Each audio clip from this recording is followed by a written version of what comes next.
Hello everyone, good morning to all of you. आज के इस वीडियो में हम बात करेंगे मॉडर्न हिस्ट्री की।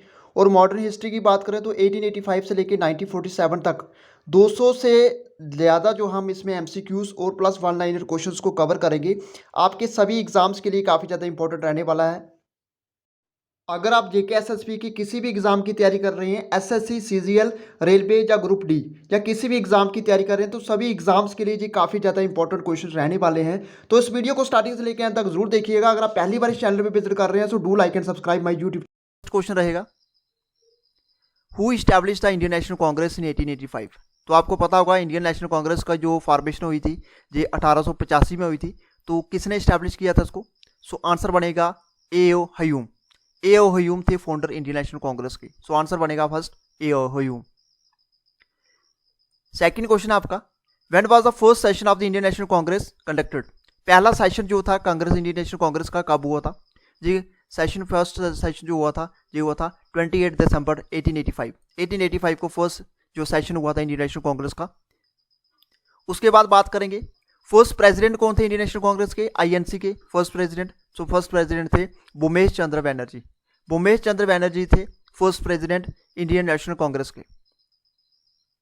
अब यहां पे आप देख सकते हैं जो फर्स्ट सेशन हुआ था कांग्रेस का पास जहां पे किसमें कौन सी जगह पे होना था? जे पुणे के अंदर होना था। मगर एक जो डिजीज स्प्रेड होना शुरू होगी, प्लेग स्प्रेड होना शुरू होगी, बोबोनिक, ठीक है, इसकी वजह से पुणे से सेशन को शिफ्ट करके कहां पे रखा गया? बॉम्बे के अंदर। तो आप देख सकते हैं सेशन जो पुणे के अंदर होना था, ठीक है, ये बोबोनिक प्लेग की वजह से इस सेशन को शिफ्ट करना पड़ा मुंबई, पुणे से बॉम्बे, ठीक है। तो ये आपके देख सकते हैं काफी इंपॉर्टेंट है। अगर नेक्स्ट बात करें इसमें से जो क्वेश्चन है, ये आपका क्वेश्चन देख सकते हैं, who was the president of the second session. First session के बारे में आपने पढ़ लिया। फर्स्ट सेशन में देख सकते हैं फर्स्ट प्रेसिडेंट जहां पे कौन थे? फर्स्ट प्रेसिडेंट थे इंडियन नेशनल कांग्रेस के, वो थे भूमेश चंद्र बैनर्जी। अब यहाँ पे आप देख सकते हैं who was the president of the second session. Second session जो हुआ था आईएनसी का, उसमें प्रेसिडेंट कौन थे? वो थे दादाभाई नौरोजी। दादाभाई नौरोजी जो थे ये सेकंड सेशन जो हुआ था कांग्रेस का, इंडियन नेशनल कांग्रेस का, उसमें प्रेसिडेंट थे।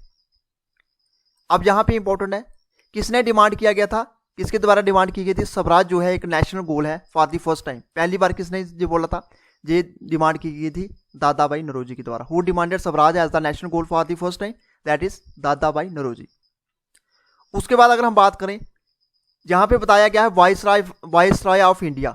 जब कांग्रेस की फॉर्मेशन होती है, यानी कि इंडियन नेशनल कांग्रेस जब बनती है, उस समय वाइसराय कौन थे? तो उस समय वाइसराय थे लॉर्ड डफरिन। लॉर्ड डफरिन थे उस समय viceroy during the formation of Congress. कई बार एग्जाम में क्वेश्चन पूछा गया है कि कांग्रेस जब बनाई जा रही थी या कांग्रेस जब बनी थी उस समय वाइसराय कौन थे? सो आंसर बनेगा आपका Lord Dufferin. Who refer to Congress as a representative of a microscopic minority. तो किसने रेफर किया गया, किसके द्वारा बोला गया था कि कांग्रेस क्या है? Representative of A microscopic minority.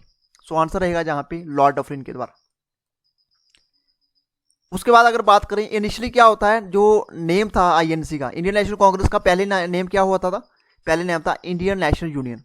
मगर किसकी एडवाइस पे? दादाभाई नौरोजी की एडवाइस पे इसका नाम जो है इंडियन नेशनल यूनियन से चेंज करके इंडियन नेशनल कांग्रेस रखा गया। तो आप देख सकते हैं पहले जो इंडियन नेशनल कांग्रेस का जो नाम था वो था इंडियन नेशनल यूनियन। बाद में दादाभाई नौरोजी की एडवाइस पे इसको चेंज किया गया और नाम को रखा गया इंडियन नेशनल कांग्रेस। उसके बाद अगर बात करें किसने ब्लेम किया था, who blame the Indian national Congress for the policy of prayers and petitions. किसके द्वारा बोला गया था कि इंडियन नेशनल कांग्रेस क्या है? पॉलिसी है किसकी? प्रेयर्स की और पेटिशंस की। सो आंसर बनेगा बाल गंगाधर तिलक। सो आंसर क्या बनेगा? Bal Gangadhar Tilak. Next question, which leader in the group of Lal Bal and Pal was made the chairman of INC. तो ये काफी इंपॉर्टेंट है, इसका राइट आंसर रहेगा आपका Lala Lajpat Rai. Which leader in the group of Lal Bal Pal was made the chairman of INC? That is Lala Lajpat Rai, ठीक है।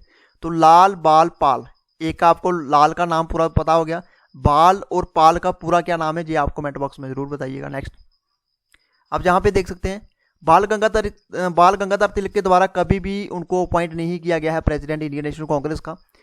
अगर बात करें सूरत स्प्लिट की, सूरत स्प्लिट जो हुआ था, सूरत स्प्लिट होता है 1907 को। इसमें क्या होता था? Due to the issue over and Rash Behari Ghosh के बीच जब कोई इशूज क्रिएट होता है तो उसकी वजह से जहाँ पे सूरत स्प्लिट होता है, जिसमें कांग्रेस जो है 2 पार्ट में डिवाइड हो जाती है। ठीक है, तो आगे जाके कांग्रेस फिर से इकट्ठी हो जाती है, जिसमें एक नरम दल और गर्म दल के दो जो डिफरेंट लीडर्स होते हैं, वहाँ पे कांग्रेस डिवाइड हो जाती है। तो जो सूरत स्प्लिट का हुआ था, कांग्रेस का विभाजन कब हुआ था, ये हुआ था 1907 के अंदर। ठीक है, देखो कहाँ पे होता सूरत स्प्लिट। नेक्स्ट क्वेश्चन की बात करें, in which Congress session did Tilak express swaraj is my birthright and I shall have it. किस सेशन के दौरान, जिस कांग्रेस सेशन के दौरान तिलक ने एक्सप्रेस किया था, बाल गंगाधर तिलक ने, स्वराज जो हमारा बर्थ राइट है उसको हम लेके रहेंगे, ये इन्होंने किया था। लखनऊ में एक सेशन हुआ था 1916 के अंदर, 1916 के अंदर एक लखनऊ में एक सेशन हुआ था। उसके दौरान तिलक बाल गंगाधर तिलक के द्वारा कहा गया स्वराज जो हमारा एक बर्थ राइट है और उसको हम लेके रहेंगे। जी आप देख सकते हैं 1916। ये एग्जाम में क्वेश्चन पूछा जाता है बहुत बार, आपको ये कोटेशन दी जाती है कि Swaraj is my birthright and I shall have it, ये किसके द्वारा बोला गया है। सो आंसर रहेगा आपका बाल गंगाधर तिलक। उसके बाद बात करें कंदामणि गंगोली की बात करें तो ये फर्स्ट फीमेल फिजिशियन थी इंडिया की। एड्रेस किया था इन्होंने कांग्रेस सेशन को 1890 के दौरान। ठीक है, तो सारी की सारी इंपॉर्टेंट पॉइंट्स आप देख सकते हैं यहाँ पे। नेक्स्ट बात करें, अब बात करेंगे जहाँ पे इंडियन नेशनल कांग्रेस के मोस्ट इंपॉर्टेंट पॉइंट जो है फैक्ट्स उसके बारे में। जी आप देख सकते हैं फर्स्ट प्रेसिडेंट थे आईएनसी के, फर्स्ट प्रेसिडेंट थे भूमेश चंद्र बैनर्जी 1885 के दौरान। फर्स्ट मुस्लिम प्रेसिडेंट, पहले मुस्लिम प्रेसिडेंट थे बदरुद्दीन तियाबजी 1887 के दौरान ये बने थे। उसके बाद बात करें फर्स्ट यूरोपियन प्रेसिडेंट, पहले यूरोपियन प्रेसिडेंट कौन थे आईएनसी के, दैट इज जॉर्ज जूल, ये बने थे 1888। फर्स्ट वीमेन प्रेसिडेंट, पहली वीमेन प्रेसिडेंट कौन थी, एनी बेसेंट थी, ये 1917 को बनी थी। फर्स्ट इंडियन वीमेन प्रेसिडेंट, अब जहाँ पे है फर्स्ट वुमेन प्रेसिडेंट और सेकंड नंबर पे आप जहाँ पे देख सकते हैं फर्स्ट इंडियन वुमेन प्रेसिडेंट, ये बनी थी सरोजनी नायडू, ये 1925 को। तो ये इंपॉर्टेंट फैक्ट्स हैं इंडियन नेशनल कांग्रेस के, मोस्ट इंपॉर्टेंट आप देख सकते हैं यहाँ पे। नेक्स्ट बात करेंगे जहां पे आप देख सकते हैं who said that the Congress movement are neither inspired by the public nor planned by them, ये किसके द्वारा कहा गया था, ये कहा गया था सर सैयद अहमद खान के द्वारा। उसके बाद बात करें which was the only Congress session to be presided by Mahatma Gandhi 1924, एक ओनली सेशन, एकलौता ऐसा सेशन जिसको प्रिजाइड किया गया था महात्मा गांधी जी के द्वारा 1924 को, ये हुआ था बेलगाम सेशन हुआ था। उसके दौरान 1924 को ये अटेंड किया गया था, सिर्फ एक ऐसा सेशन जिसको महात्मा गांधी जी ने प्रिजाइड किया गया था। उसके बाद बात करें सुरेंद्रनाथ बैनर्जी जो थे was not present in the first session, जब फर्स्ट सेशन हुआ था, इस्टेब्लिशिंग सेशन हुआ था कांग्रेस का, उस समय सुरेंद्रनाथ बैनर्जी वहां पे प्रेजेंट नहीं थे। ठीक है, was not present in the session, establishing session. Next question की बात करें who was the president of the Haripura Congress session in 1938। Haripura में एक सेशन, हरिपुरा कांग्रेस का एक सेशन होता है, हरिपुरा कांग्रेस सेशन 1938 के दौरान, उस समय प्रेसिडेंट कौन थे, कांग्रेस के, सो उस समय प्रेसिडेंट थे सुभाष चंद्र बोस इसका राइट आंसर बनेगा। नेक्स्ट बात करें who gave the theory of safety valve in the formation of Congress. So safety valve theory किसके द्वारा दी गई थी, who gave the safety valve theory in the formation of Congress, so answer बनेगा आपका लाला लाजपत राय। ठीक है, तो लाला लाजपत राय के द्वारा दी गई थी, लाला लाजपत राय के द्वारा दी गई थी theory safety valve in the formation of Congress. ठीक है, नेक्स्ट बात करते हैं who was the president of INC at the time of independence. काफ़ी इंपॉर्टेंट है, जब इंडिया आज़ाद हुआ उस समय प्रेसिडेंट कौन था आईएनसी का, इंडियन नेशनल कांग्रेस का, सो आंसर बनेगा आचार्य जेबी कृपलानी जो थे उस समय प्रेसिडेंट थे at the time of independence. ठीक है, कांग्रेस के प्रेसिडेंट थे। नेक्स्ट क्वेश्चन की बात करें in which session a pact was signed between the INC and Muslim League. कौन से सेशन में पैक्ट साइन किया गया था between INC means Indian national Congress और मुस्लिम लीग, ये हुआ था लखनऊ सेशन। लखनऊ सेशन कब हुआ था 1916 के अंदर, मुस्लिम लीग कब बनी थी 1906 के अंदर। ठीक है, who was the president of the Indian national Congress for 6 year continuously, 6 साल तक लगातार कौन प्रेसिडेंट बना रहा, अगर बात करें आईएनसी का, सो आंसर बनेगा मौलाना अबुल कलाम आज़ाद 1940 से लेकर 46 तक।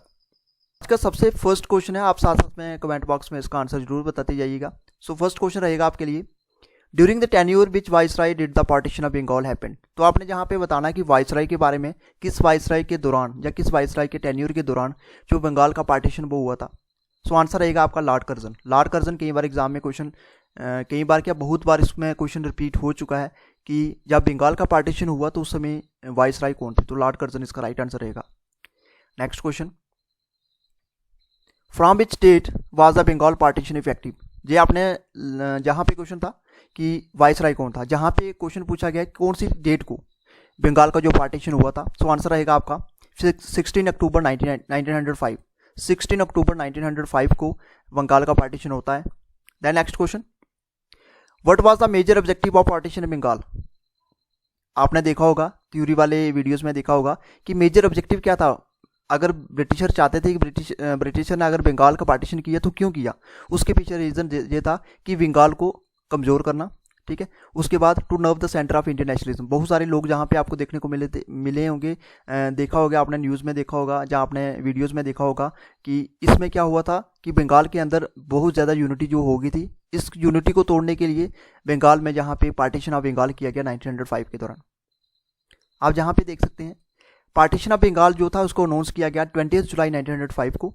उसके बाद 5 अगस्त 1905 को with the passage of the boycott resolution in the massive meeting held in the, जी कहाँ पे हुई थी, कैलकाटा टाउन हॉल में, the formal proclamation of swadeshi movement was made. उसके बाद स्वदेशी मूवमेंट चला, आपने देखा होगा बहुत सारे क्लोज को फायर किया गया, उसको जलाया गया, ठीक है। जितनी भी ब्रिटिशर चीज़ें थी उनको ना अडॉप्ट करने का इंडियंस ने जहाँ पे फैसला लिया। तो इस तरीके से आप देख सकते हैं ये सारे के सारे पॉइंट्स आपके लिए इंपॉर्टेंट है। पार्टीशन ऑफ बंगाल को अनाउंस किया गया 20 जुलाई और 5 अगस्त 1905 के दौरान with the passage of boycott resolution in the massive meeting हुई हेल्ड कहाँ पे, कलकत्ता टाउन हॉल में, farmer proclamation of swadeshi movement was made.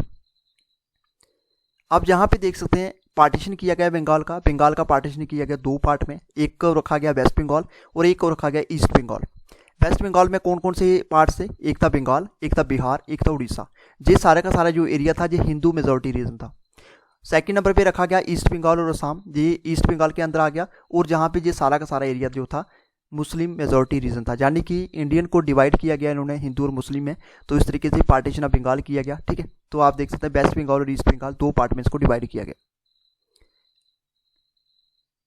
अब आपके लिए एक और इंपॉर्टेंट क्वेश्चन आप देख सकते हैं, किस मूवमेंट के दौरान Vande Mataram became the theme song of the nation, theme song of the movement, ठीक है। तो किस मूवमेंट के दौरान वंदे मातरम जो है थीम सॉन्ग बना था मूवमेंट का, सो आंसर रहेगा स्वदेशी मूवमेंट। स्वदेशी मूवमेंट के दौरान Vande Mataram became the theme song of the movement. Next question, who was the leader of movement against the partition of Bengal. Leader कौन था उस समय मूवमेंट का इस मूवमेंट का लीडर कौन था against the partition of Bengal, so answer रहेगा आपका सुरेंद्र नाथ बैनर्जी। सुरेंद्र नाथ बैनर्जी इसका राइट आंसर रहेगा। Next question, who was the leader of swadeshi movement in Delhi. आप जहाँ पे देख सकते हैं डिफरेंट एरिया में, आप डिफरेंट जो इंडिया के पार्ट से वहाँ पे अलग अलग से जहाँ पे बताया गया है, जहाँ पे बताया गया स्वदेशी मूवमेंट के लीडर कौन थे दिल्ली के अंदर, सो आंसर रहेगा आपका सईद हैदर राजा, ठीक है। तो ये थे लीडर थे स्वदेशी मूवमेंट के दिल्ली के अंदर। नेक्स्ट क्वेश्चन की बात की जाए, जहाँ पे पहले हमने पढ़ा दिल्ली के बारे में, जहाँ पे पढ़ेंगे हम मुंबई के बारे में। स्वदेशी मूवमेंट के लीडर कौन थे मुंबई के अंदर, सो आंसर रहेगा आपका चिदम्बरम पिल्लाई, ठीक है। चिदम्बरम पिल्लाई जो है ये स्वदेशी मूवमेंट के लीडर थे मुंबई के अंदर। Next question, in which year was the policy of boycott of British goods formally accepted as a national policy. तो जहाँ पे आप देख सकते हैं कौन से साल जो पॉलिसी थी बायकॉट ऑफ ब्रिटिश गुड्स, यानी कि ब्रिटिश की जितनी भी चीज़ें उनको बायकॉट किया गया, फॉर्मली इसको एक्सेप्ट किया गया एज अ नेशनल पॉलिसी, ये किया गया इसको 1905 के दौरान, ठीक है, 1905 के दौरान। सो काफ़ी इंपॉर्टेंट है। Next question, with which movement was the British journalist H.W. Nevinson associated. तो ये आंसर रहेगा आपका स्वदेशी मूवमेंट, ठीक है। तो स्वदेशी मूवमेंट इसका राइट आंसर रहेगा। नेक्स्ट देख सकते हैं आप 16 अक्टूबर 1905 को क्या हुआ, the day of partition was observed as a day of mourning throughout Bengal. People fasted, bathed in the Ganga and walked barefoot in the procession singing Vande Mataram. People tied rakis on the hands of each other as a symbol of unity. तो जहाँ पे देख सकते हैं 16 अक्टूबर 1905 को क्या होता है, पार्टीशन जब बंगाल का हुआ, ठीक है, as a day of mourning, जहाँ पे थ्रू आउट बंगाल में लोगों ने फास्ट वगैरह रखे, गंगा में स्नान किया और बाग barefoot in the procession, और इन्होंने क्या किया, वंदे मातरम गाना शुरू किया। पीपल ने, लोगों ने क्या किया, एक दूसरे के हाथों में राखी पहनी, जिससे किसके लिए, ताकि एक यूनिटी रहे, unity of symbol of unity के लिए, ठीक है। तो ये आप देख सकते हैं काफ़ी इंपॉर्टेंट है सारी की सारी। Next, on the basis of recommendation of Arundev committee Bengal was united again and Delhi was made the capital of India. ये आपके लिए काफ़ी इंपॉर्टेंट है, ठीक है। बंगाल को सबसे पहले जहाँ पे डिवाइड किया गया, ठीक है, तो बंगाल को अगेन यूनाइटेड किया गया। ये एक रिकमेंडेशन दी गई किस कमेटी के दौरान? अरुणदेव कमेटी के दौरान, ठीक है। उनके द्वारा एक रिकमेंडेशन दी गई, बंगाल को यूनाइटेड किया गया अगेन और दिल्ली को कैपिटल बनाया गया इंडिया का। उसके बाद बात करें स्वदेशी मूवमेंट जो था 1905 did not Garner much support from था, ये यहाँ से सपोर्ट वगैरह नहीं मिली थी। अगर बात करें कहाँ से? Farmers and Muslim. The swadeshi movement of did not Garner much support from the farmers and Muslim. अब जहाँ पे काफ़ी इंपॉर्टेंट है, हम बात कर रहे थे जहाँ पे वंदे मातरम की, ठीक है, तो वंदे मातरम के बारे में, तो जहाँ पे ये आपके लिए पॉइंट इंपॉर्टेंट है, बंकिम चंद्रा चैटर्जी, इन्होंने लिखा है नेशनल सॉन्ग जिसको बोलते हैं वंदे मातरम, ठीक है। तो ये काफ़ी इंपॉर्टेंट है, मैंने जहाँ पे मेंशन कर दिया गया है, ठीक है। तो वंदे मातरम किसके द्वारा लिखा गया है Bankim Chandra Chatterjee. Next question, who established Indian society of oriental art for the revival of traditional Indian art, ठीक है। तो किसने इस्टेब्लिश किया गया था Indian society of oriental art को for the revival of traditional Indian art? So answer रहेगा आपका अविंद्रनाथ टैगोर, ठीक है। अविंद्रनाथ टैगोर के बारे में थोड़ा सा पढ़ लेते हैं। इन्होंने इस्टेब्लिश किया Indian society of oriental art किसके साथ? अपने ब्रदर के साथ। ब्रदर का नाम था गजेंद्र नाथ टैगोर। ये कब किया था 1907 को। कहाँ पे? कलकत्ता के अंदर, ठीक है। तो काफ़ी इंपॉर्टेंट, देख सकते हैं सारा का सारा। नेक्स्ट बात की जाए तो जहाँ पे आप देख सकते हैं जो आइडिया था बाइकआउट ऑफ ब्रिटिश गुड्स का, ये फर्स्ट किसने दिया था? ये फर्स्ट दिया था कृष्ण कुमार मित्रा ने, ठीक है। तो कृष्ण कुमार मित्रा ने दिया था जो आइडिया था boycott of British good was first given by Krishna Kumar Mitra. Next बात करें, क्वेश्चन काफ़ी इंपॉर्टेंट है। What was the immediate cause of the swadeshi movement? जो इमीडिएट कॉजेज क्या थे स्वदेशी मूवमेंट के? ये थे partition of Bengal by lord Curzon, ठीक है। तो पार्टीशन ऑफ बंगाल जो था, पार्टीशन ऑफ बंगाल जब किया गया तो इसी के कारण जो था इमीडिएट का इसका कारण बना स्वदेशी मूवमेंट का। Next question, who was the publisher of Bengali magazine Sanjivani in 1905? इसके अगर बात करें बंगाली मैगजीन संजीवनी के पब्लिशर कौन थे 1905 को? सो आंसर बनेगा आपका कृष्ण कुमार मित्र। काफ़ी इंपॉर्टेंट है, ये देख सकते हैं हम। अब फाउंडर कौन थे स्वदेशी बांधव कमेटी के? स्वदेशी बांधव कमेटी के फाउंडर कौन थे? ये फाउंडर थे अश्विनी कुमार दत्त। अश्विनी कुमार दत्त जो थे ये फाउंडर थे स्वदेशी बांधव कमेटी के। नेक्स्ट क्वेश्चन देख सकते हैं आप, जहाँ पे पॉइंट्स देख सकते हैं। अमर सोनार बांग्ला, अमर सोनार बांग्ला जी क्या था? ये नेशनल एंथम है किसका? अगर बात करें प्रेजेंट डे बांग्लादेश का। इसको कंपोज किया गया था रविंद्रनाथ टैगोर के द्वारा, which was sung by huge crowd during the swadeshi movement. Swadeshi movement के दौरान इसको गाया गया, ठीक है। तो अमर सोनार बांग्ला जो है प्रेजेंट डे किसका नेशनल एंथम है? ये बांग्लादेश का नेशनल एंथम है। अब हम बात करेंगे नेशनल एंथम की, ठीक है। तो अगर बात करें नेशनल एंथम कौन सा है? अगर बात करें नेशनल एंथम की तो सॉन्ग जन गण मन, ठीक है। जन गण मन जो है इसको कंपोज ओरिजिनली किस में किया गया था? बांग्ला में, ठीक है, बांग्ला में। और किसके द्वारा किया गया था? रविंद्रनाथ टैगोर के द्वारा। इसको अडॉप्टेड किया गया हिंदी वर्जन में by the constituent assembly. Constituent assembly के द्वारा इसको हिंदी वर्जन में अडॉप्ट किया गया as a national anthem of India. कब किया गया? 24 जनवरी 1950। तो ये काफ़ी इंपॉर्टेंट है। 24 जनवरी 1950 को जो सॉन्ग था वंदे मातरम, इसको जनगण मन, इसको अडॉप्ट किया गया, ठीक है। कंपोज पहले था ओरिजिनली ये बांग्ला में, और बाद में इसको किया गया रविंद्रनाथ टैगोर में, was adopted in its Hindi version, ठीक है। कॉन्स्टिट्यूएंट असेंबली के द्वारा किया गया national anthem of India on January 24, 1950। Next बात की जाए, क्वेश्चन नंबर जो आप देख सकते हैं यहाँ पे, who was the president of the Banaras Congress session of 1905 इन विच स्वदेशी मूवमेंट वाज एक्सेप्टेड? तो आपने जहाँ पे बनारस कांग्रेस सेशन की बात की गई 1905 को, जब स्वदेशी मूवमेंट जो था उसको एक्सेप्ट किया गया, ठीक है। तो ये थे गोपाल कृष्ण गोखले, काफ़ी इंपॉर्टेंट है Gopal Krishna Gokhale. Who establish the Bengal chemical swadeshi store during the swadeshi movement? अब स्वदेशी मूवमेंट जो चला उसके बाद किसने इस्टेब्लिश किया गया था, किसके द्वारा इस्टेब्लिश किया गया था? बंगाल केमिकल स्वदेशी स्टोर्स, ठीक है। तो ये किया गया था प्रफुल्ल चंद्र रॉय के द्वारा, ठीक है। नेक्स्ट क्वेश्चन, जो पार्टीशन था बंगाल का, जो पार्टीशन ऑफ बंगाल किया गया लॉर्ड कर्जन के द्वारा, कब? 1905 को। मगर इसको दोबारा से इस पार्टीशन ऑफ बंगाल को इसको कैंसिल किया गया, जहाँ रद्द किया गया, ये किया गया लॉर्ड हार्डिंग के द्वारा। लॉर्ड हार्डिंग के द्वारा कब किया गया? 1911 को इसको कैंसिल किया गया, ठीक है। आप देख सकते हैं काफ़ी इंपॉर्टेंट है। 20 दिसंबर 1911 को क्या होता है? एट द हिस्टोरिक दिल्ली दरबार लगता है, जिसमें जॉर्ज बी, ठीक है, George B the emperor of the British empire, उन्होंने क्या प्रोक्लेम्ड किया? इन्होंने प्रोक्लेम्ड किया कि कैपिटल जो है इंडिया की अब इसको शिफ्ट किया जाएगा कलकत्ता से, कहाँ पे? दिल्ली को, ठीक है। कलकत्ता में कलकत्ता से दिल्ली, ठीक है। और आफ्टर अनाउंसमेंट दिल्ली को बनाया गया कैपिटल इंडिया का, ठीक है।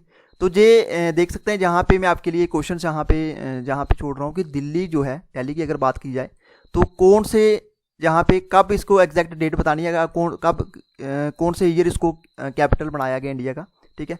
तो आंसर आपका लिखा हुआ है साम, तो क्लियरली लिखा हुआ है। आप कमेंट बॉक्स में जरूर बताइएगा दिल्ली को कब कैपिटल बनाया गया इंडिया का। उसके बाद नेक्स्ट क्वेश्चन की बात करें, who was the critic of swadeshi movement and a proponent of better relation between east and west. So answer रहेगा आपका रविंद्रनाथ टैगोर, ठीक।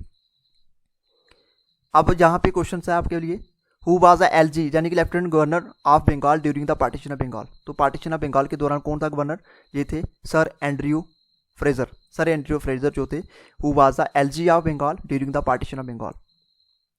Who was the editor of magazine the Bengali which was effective in the promotion of the swadeshi movement. तो editor कौन थे magazine of the Bengali के। So answer रहेगा आपका सुरेंद्रनाथ बनर्जी, सुरेंद्रनाथ बनर्जी। तो फ्रेंड्स ये था आज का हमारा वीडियो। जितने भी इंपॉर्टेंट क्वेश्चन थे पार्टीशन ऑफ बंगाल और स्वदेशी मूवमेंट के रिलेटेड सारे के सारे हमने कवर कर लिए 1-लाइनर क्वेश्चंस में। तो ये हमारा लेक्चर सेकंड था। अब लेक्चर थर्ड में हम कंप्लीटली इसको कवर करेंगे, जैसे मैंने आपको बताया था कि 1947 तक इसको सबको जितने भी इंपॉर्टेंट पॉइंट्स हैं इंडियन हिस्ट्री के वो सबको कवर करेंगे, ठीक है। Established all India Muslim league. All India Muslim league को किसने एस्टैब्लिश किया, आप कमेंट बॉक्स में साथ साथ में आंसर जरूर बताते जाइएगा। सो आंसर रहेगा आपका आगा खान। उसके बाद मोहम्मद अली जिन्ना। ये कहाँ पे किया था इन्होंने किया था ऑल इंडिया मुस्लिम लीग को ढाका के अंदर, और ये ईयर जो था 1906 के अंदर आपको देखने को मिली थी ऑल इंडिया मुस्लिम लीग। कई बार क्वेश्चन एग्जाम में पूछा गया है, ये आपका स्ट्रेटेजी का एक पार्ट बनता है।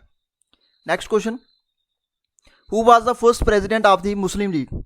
मुस्लिम लीग के पहले प्रेसिडेंट कौन थे, तो आंसर रहेगा आपका आगा खान। आगा खान थे फर्स्ट प्रेसिडेंट मुस्लिम लीग के। उसके बाद बात करें तो यहाँ पे क्वेश्चन जो पूछा गया है, where was the session of Muslim League held in 1907। तो 1907 के अंदर जो मुस्लिम लीग का सेशन हुआ था, ये कहाँ पे हुआ था, ये सेशन हुआ था कराची के अंदर, यानी कि पाकिस्तान, आज की डेट में पाकिस्तान के अंदर कराची। तो कराची के अंदर हुआ था मुस्लिम लीग का सेशन जो 1907 को हुआ था। तो ये 3 इंपॉर्टेंट क्वेश्चन। नेक्स्ट बात करते हैं, तो जहाँ पे आप देख सकते हैं चौधरी रहमत अली के बारे में जहाँ पे बताया गया है, ये मिलते हैं जहाँ पे ये इन्होंने पाकिस्तान के लिए प्रपोज किया, और 1934 में ये मिले किसके साथ, मोहम्मद अली जिन्ना के साथ, और उन्होंने अपने आइडिया को प्रेजेंट किया। जिन्ना जो थे फर्स्ट टाइम इन्होंने एडवोकेटेड किया for the Pakistan at Lahore session. और मुस्लिम लीग का जो लाहौर सेशन कहाँ पे हुआ था, ये लाहौर के अंदर हुआ था, और कब हुआ था, 1940 के अंदर, ठीक है। तो league in March 1940। Next question की बात करें, तो in which session did the Muslim league demanded separate electorate for Muslim. जहाँ पे क्वेश्चन ये है कि कौन से सेशन के दौरान मुस्लिम लीग ने सेपरेट इलेक्टोरेट के लिए मांग की, यानी कि वो चाहते थे कि जहाँ पे मुस्लिम मेजॉरिटी एरियाज है वहाँ पे मुस्लिम आप कैंडिडेट होना चाहिए ताकि हम उसको वोट दे सकें। तो जहाँ पे ये हुआ था सेशन जो हुआ था अमृतसर के अंदर, और ये सेशन हुआ था 1908 के अंदर, 1908 के अंदर। अब यहाँ पे सेपरेट इलेक्टोरेट का क्या मीनिंग हुआ, सेपरेट इलेक्टोरेट का मीनिंग हुआ separate electorate for Muslim. For instance example के लिए यहाँ पे क्या बताया गया है, means that Muslim can select there separate leader through separate Muslim election, ठीक है। तो सेपरेट मुस्लिम इलेक्शंस की जहाँ पे बात की गई थी। By embracing the idea of separate electorate it introduce a system of communal representation for Muslims. Under this only Muslim voters should select their Muslim members. तो इस तरीके से सेपरेट इलेक्टोरेट के लिए मुस्लिम लीग ने डिमांड की थी, ये की थी अमृतसर सेशन में 1908 के अंदर। ये आप देख सकते हैं ऑल इंडिया मुस्लिम लीग के जो सेशंस हुए हैं ये काफ़ी इंपॉर्टेंट है। सबसे पहले बात करें तो फर्स्ट सेशन हुआ था 1906 के अंदर, उस समय प्लेस कौन सा था, ढाका। ढाका आज की डेट में कहाँ पे, बांग्लादेश के अंदर है। सेकंड सेशन हुआ 1907 के अंदर, ये हुआ कराची के अंदर। कराची आज की डेट में कहाँ पे है, पाकिस्तान के अंदर। और थर्ड सेशन जो हुआ था ये 1908 के अंदर हुआ था, ये कहाँ पे, अमृतसर यानी कि पंजाब के अंदर, ठीक है। तो ये ऑल इंडिया मुस्लिम लीग के जो सेशन है 3 इंपॉर्टेंट है, आप इसको देख सकते हैं। नेक्स्ट बात करें, क्वेश्चन नंबर देख सकते हैं आगे, in whose presidentship was the first branch of Muslim League established in London. किसकी प्रेसिडेंटशिप के दौरान पहली जो ब्रांच थी मुस्लिम लीग की उसको इस्टेब्लिश किया गया, कहाँ पे, लंदन के अंदर। तो आंसर बनेगा आपका अमीर अली। तो अमीर अली प्रेसिडेंट थे जो फर्स्ट ब्रांच इस्टेब्लिश की गई मुस्लिम लीग की लंदन के अंदर, ठीक है। Next question, what is the other name of Indian council act 1909। काफी इंपॉर्टेंट है, एग्जाम में कई बार क्वेश्चन रिपीट हो चुका है। इंडियन काउंसिल एक्ट का दूसरा नाम क्या है, तो आंसर इसका बनेगा मिंटो मार्ले रिफॉर्म्स। मिंटो मार्ले रिफॉर्म्स, ये काफी इंपॉर्टेंट है। नेक्स्ट बात करते हैं, separate electorate for Muslim was establish by which act. जो सेपरेट इलेक्टोरेट थे मुस्लिम्स के लिए, इसको इस्टेब्लिश किया गया किस एक्ट के दौरान, तो एक्ट था इंडियन काउंसिल एक्ट 1909, जिसको बोला जाता है Minto Morley reforms, Minto Morley reform या मॉर्ले मिंटो रिफॉर्म। तो आंसर बनेगा इसका Indian council act 1909, Minto Morley reform. Which kind of representation was given in the Indian council act 1909, किस टाइप की जो रिप्रेजेंटेशन थी वो दी गई थी इंडियन काउंसिल एक्ट 1909 के अंदर। सो आंसर बनेगा आपका कम्युनल रिप्रेजेंटेशन, कम्युनल रिप्रेजेंटेशन इसका राइट आंसर बनेगा। सो आंसर बनेगा जहां पे कम्युनल रिप्रेजेंटेशन। नेक्स्ट क्वेश्चन, जहां पे आप देख सकते हैं मिंटो मॉर्ले रिफॉर्म जो हुआ था, जो 1909 के अंदर आया था, इसको एक्सेप्ट किया गया concept of separate electorate. This is known as the beginning of two nation theory, यानी कि टू नेशन थ्योरी की जहाँ पे जो शुरुआत होती है, यानी कि सेपरेट इलेक्टोरेट की जहाँ पे मांग की गई, और इसीलिए इसको टू नेशन थ्योरी बोलते हैं, यानी कि जहाँ पे डिफरेंट मांग की गई कि मुस्लिम जो है अलग, जहाँ पे उनके लिए जो इलेक्टोरेट वो अलग होना चाहिए। तो इस तरीके से आप देख सकते हैं टू नेशन थ्योरी का जहाँ से शुरुआत होती है। नेक्स्ट बात की जाए, who said that by making separate electorate we are sowing such as deadly seed whose fruits would be very bitter। तो जहाँ पे किसके द्वारा बोला गया है कि जो हम सेपरेट इलेक्टोरेट का जो बीज हमने बो रहे हैं, ये क्या है कि डेडली सीड है, जिसका फ्रूट क्या हो सकता है, क्या होगा, बिटर होगा। ठीक है, तो आंसर रहेगा जहाँ पे वाइसराय लॉर्ड मिंटो के द्वारा इसको बोला गया। Next question, which act had the provision of appointing Indian member in the executive of governor general. ठीक है, तो आंसर बनेगा जहाँ पे Morley Minto reforms 1909। So answer बनेगा इसका 1909। Next question, who was the first Indian to be appointed into the executive of the governor general. So काफी important है, देख सकते हैं आप कमेंट बॉक्स में साथ साथ में कमेंट जरूर करते जाइएगा। सो राइट आंसर बनेगा जहां पे Satyendra Nath Sinha. Satyendra Nath Sinha was the first Indian to be appointed into the executive of the governor general. Satyendra Nath Sinha की बात करें तो ये became the governor of Bihar and Orissa, जहां पे उड़ीसा लिखा हुआ है, पहले इसको उड़ीसा बोला जाता है, आज की डेट में इसको ओडिशा बोला जाता है। He was the only Indian to reach the highest post on the hierarchy, पहले इंडियन थे जो हाईएस्ट पोस्ट पे जहां पे पहुंचे थे। सो इनका नाम था सत्येंद्र नाथ सिन्हा जी। आप देख सकते हैं leader of respective Congress group, जहां पे आपको मॉडरेट्स दिखेंगे, जहां पे आपको एक्सट्रीमिस्ट दिखेंगे। मॉडरेट्स की बात करें तो दादा भाई नौरोजी हैं, सत्येंद्र नाथ बनर्जी हैं, सुरेंद्र नाथ बनर्जी, फिरोज शाह मेहता, गोपाल कृष्ण गोखले। और एक्सट्रीमिस्ट की बात करें तो बाल गंगाधर तिलक हैं, बिपिन चंद्र पाल है, लाला लाजपत राय और अरविंदो घोष। तो ये सारे के सारे जो हैं आपको मॉडरेट और एक्सट्रीमिस्ट लीडर्स देखने को मिलेंगे। नेक्स्ट बात करें तो क्वेश्चन है जहां पे who credited Congress will playing politics of prayers and petition. ये हमने क्वेश्चन पहले भी किया था। सो आंसर बनेगा इसका बाल Gangadhar Tilak, Bal Gangadhar Tilak. Next question, who called Bal Gangadhar Tilak as the father of Indian unrest. तो किसने बाल गंगाधर तिलक को ये टाइटल दिया था फादर ऑफ इंडियन अनरेस्ट का। So father of Indian unrest किसने बोला था बाल गंगाधर तिलक को। सो आंसर बनेगा जहां पे वैलेंटाइन जिरोल। ठीक है, तो आंसर जहां पे बनेगा Valentine Chirol. Which freedom fighter was given 6 year imprisonment in 1908। तो किस फ्रीडम फाइटर को 6 साल की जो सजा दी गई थी 1908 के अंदर। सो आंसर बनेगा जहां पे बाल गंगाधर तिलक। आप देख सकते हैं जहां पे बाल गंगाधर तिलक का जो मेनली कंट्रीब्यूटर रहा है थ्रू इस आर्टिकल पब्लिश इन्होंने केसरी के अंदर और महारथा न्यूज़पेपर के अंदर किया था, which motivated people to take part in the freedom struggle. तो इसलिए जो लोगों को ये मोटिवेट करता है मतलब फ्रीडम स्ट्रगल में हिस्सा लेने के लिए, दैट्स वाई इसको जो नाम दिया गया बाल गंगाधर तिलक को father of Indian unrest by the Britishers. उसके बाद इनको एक टाइटल और दिया गया है Lokmanya, which mean accepted by the people as their leader. ठीक है, तो लोग उनको लीडर मानते थे अपना, तो इसलिए इनको टाइटल जो दिया गया लोकमान्य का। आप देख सकते हैं दिल्ली दरबार ये आप देख सकते हैं सबसे पहला जो दिल्ली दरबार हुआ था 1877 को हुआ था, 1877 के अंदर। उस समय लॉर्ड लेटन थे वाइसराय। सेकंड दिल्ली दरबार हुआ 1903 के अंदर, यानी कि 1903, जो उस समय थे लॉर्ड कर्जन। और थर्ड दिल्ली दरबार जो हुआ था 1911 को हुआ था, उस समय जो वाइसराय थे ये थे लॉर्ड हेडिंग ये काफ़ी इंपॉर्टेंट है क्योंकि 1911 के अंदर ही जो हमारी इंडिया की कैपिटल थी कैलकाटा को शिफ्ट करके दिल्ली किया गया था और दिल्ली को कैपिटल बनाया गया था 1911 के अंदर। ठीक है, तो ये आप देख सकते हैं 1911 के अंदर दिल्ली जो है कैपिटल बनी थी इंडिया की। उसके बाद बात करें यहाँ पे लॉयनल कर्टिस जो है इसको बोला जाता है फादर ऑफ ड्यूल गवर्नमेंट। ठीक है, ये आप देख सकते हैं लॉयनल कर्टिस को बोला जाता है फादर ऑफ ड्यूल गवर्नमेंट और रॉबर्ट क्लाइव को बोला जाता है father of dual government in Bengal. ये आप देख सकते हैं काफ़ी इंपॉर्टेंट है। अगर आपको क्वेश्चन आता है who is known as the father of dual government, तो आंसर बनेगा आपका लॉयनल कर्टिस। अगर आपको क्वेश्चन पूछा जाता है who is known as the father of dual government in Bengal, so answer बनेगा आपका यहाँ पे लॉर्ड क्लाइव। ये आपके लिए काफी इंपॉर्टेंट है, जहां पे देख सकते।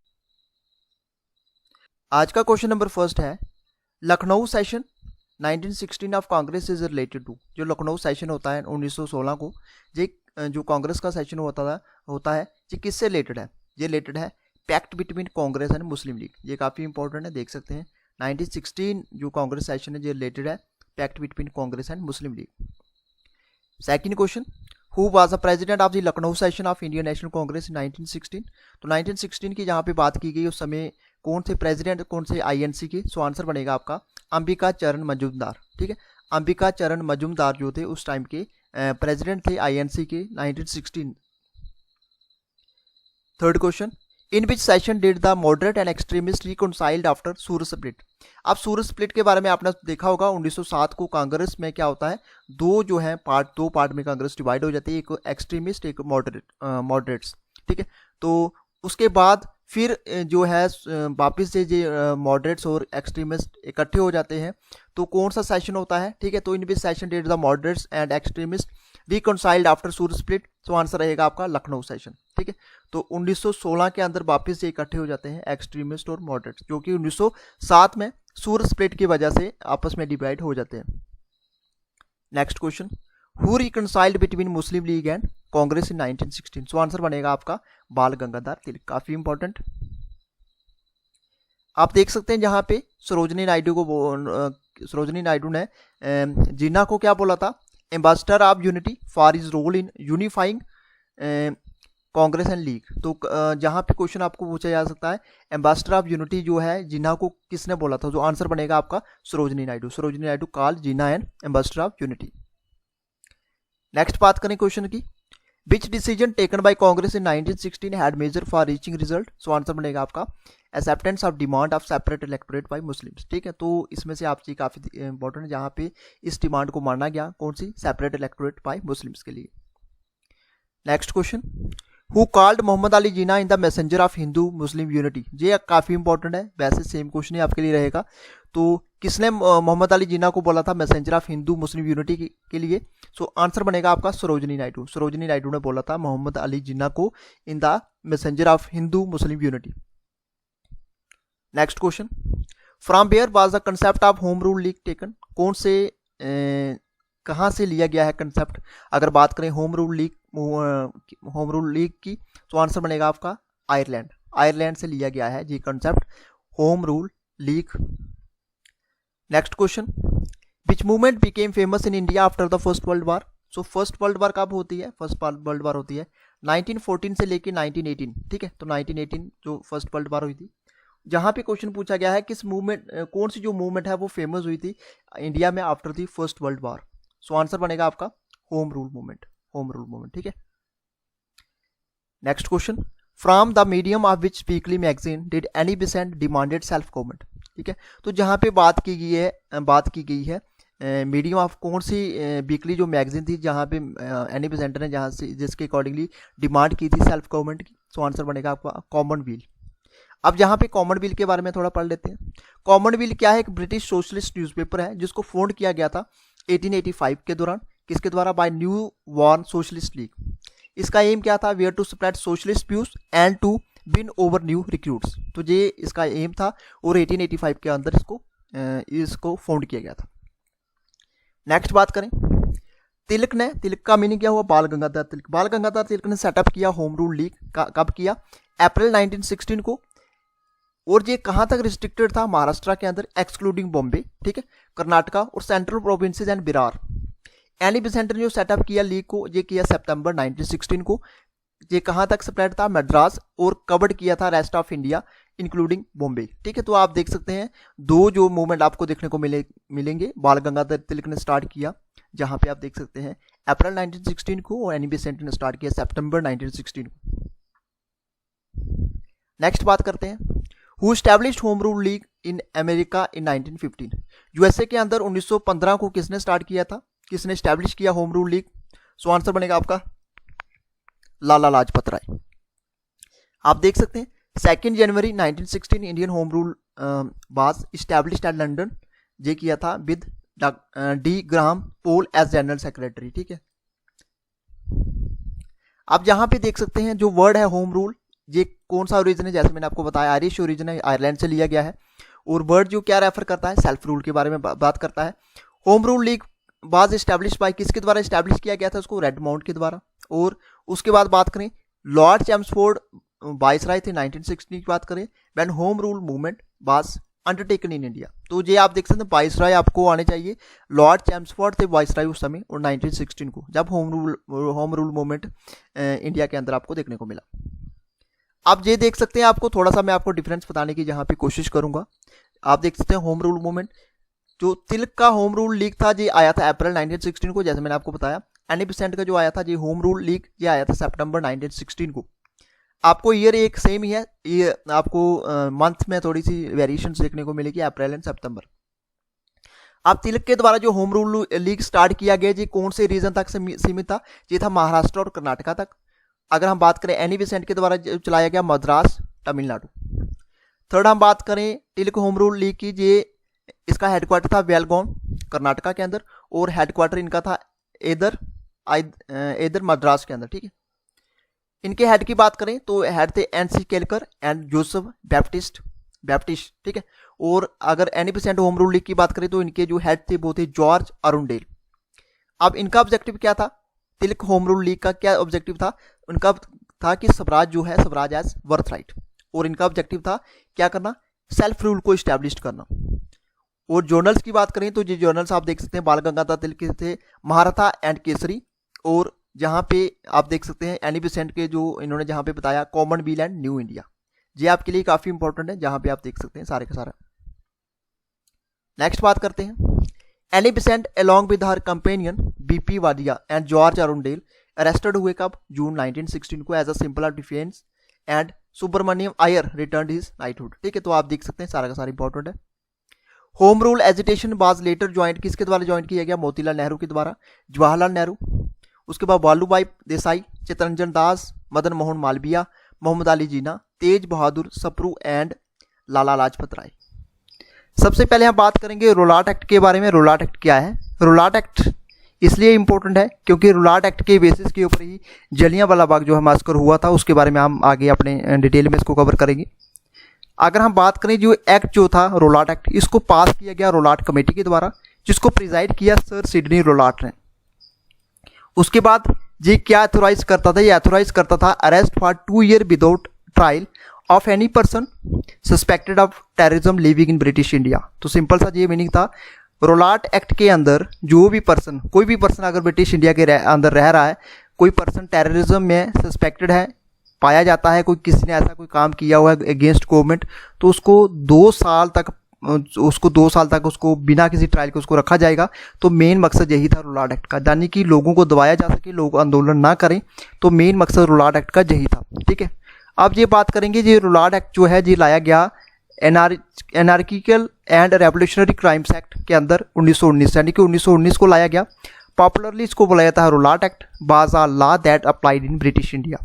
तो सिंपल सा यही मीनिंग था, अगर कोई पर्सन आज की डेट में अगर बात करें तो कोई पर्सन अगर कोई क्राइम करता है, स्पेशल प्रॉपर तरीके से उसकी इन्वेस्टिगेशन की जाती है, प्रॉपर तरीके से एविडेंसेस को इकट्ठा किया जाता है, फिर उस पर्सन के ऊपर ट्रायल स्टार्ट होती है, ठीक है। तो उस समय ऐसा नहीं था, कोई पर्सन अगर सस्पेक्टेड है, कोई पता चलता है कि इस पर्सन का इन्वॉल्वमेंट हो सकती है, तो उसको बिना किसी ट्रायल के 2 साल तक उसको रखा जाता था, ठीक है। तो मेन इसका मकसद यही था रोलाट एक्ट का। नेक्स्ट बात करते हैं, जहाँ पे सबसे पहले क्वेश्चन जो हम बात करेंगे क्वेश्चंस की, तो what was the main objective of Rowlatt act pass during the British India या ब्रिटिश रूल इन 1919। तो मेन ऑब्जेक्टिव क्या था रोलाट एक्ट का, इसको पास किया गया, इसका मेन मकसद क्या था, इसका मेन मकसद था सप्रेशन ऑफ रेवोल्यूशनरीज। मेन मकसद यही मैं आपको बता रहा था, जो भी आंदोलनकारी है या आंदोलन करने वाले हैं उनको लोगों को दबाना, ठीक है, ताकि वो आंदोलन ना कर सके, गवर्नमेंट के अगेंस्ट आवाज़ ना उठा सके। तो मेन ऑब्जेक्टिव यही था रोलाट एक्ट का, इसलिए ब्रिटिश गवर्नमेंट ने इसको पास किया गया था 1919 के अंदर, ताकि सप्रेस किया जा सके रेवोल्यूशनरीज को। अब यहाँ पे बात करेंगे, an extension to the defence of Indian regulation act 1915 was passed in March, इसको मार्च में पास किया गया 1919 को। It was officially called as anarchical और रेवोल्यूशनरी क्राइम्स एक्ट, जिसको बोला गया 1919, पॉपुलरली जो नाम दिया गया इसको Rowlatt act. It was headed by, इसको किसने हेड किया गया था, इसको हेड किया गया था ब्रिटिश जज थे जिनका नाम था sir Sidney Rowlatt, to investigate the seditious conspiracy of the Indian people. तो मेन मकसद यही था 1919 को जो लाया गया था, इसका मेन मकसद यही था कि जितने भी आंदोलनकारी हैं उनको सप्रेस करना, ठीक है। कोई भी अगर इन्वॉल्वमेंट में किसी भी जगह शामिल हो तो उसकी प्रॉपर तरीके से उसके ऊपर विदाउट किसी ट्रायल के उसको पकड़ना। नेक्स्ट बात करें, क्वेश्चन नंबर आप देख सकते हैं, who was the viceroy of India when Rowlatt act was pass. काफ़ी इंपॉर्टेंट है, कई बार आपको एक्ट के मूवमेंट के जो है नाम पूछे जाते हैं, उस समय वाइसराय कौन थे, इस टाइप के क्वेश्चन एग्जाम में डेफिनेटली पूछे जाते हैं। तो वाइसराय के बारे में बताना, व्हेन रोलाट एक्ट जो है पास किया गया, सो आंसर था आपका लॉर्ड चैम्सफोर्ड। लॉर्ड चैम्सफोर्ड थे उस समय वाइसराय जब रोलाट एक्ट को पास किया गया। Which act was also known as black act. किस एक्ट को ब्लैक एक्ट के नाम से जाना जाता है, सो आंसर बनेगा आपका रोलाट एक्ट। रोलाट एक्ट को ही ब्लैक एक्ट के नाम से जाना जाता है, सो आंसर बनेगा आपका Rowlatt act. Next question, who started a nationwide satyagraha against Rowlatt act. अब नेशन वाइड सत्याग्रह जो है किसने स्टार्ट किया गया था, किसके द्वारा स्टार्ट किया गया था अगेंस्ट रोलाट एक्ट के, तो आंसर बनेगा आपका महात्मा गांधी। काफ़ी इंपॉर्टेंट है, एग्जाम में क्वेश्चन रिपीट हो चुके हैं।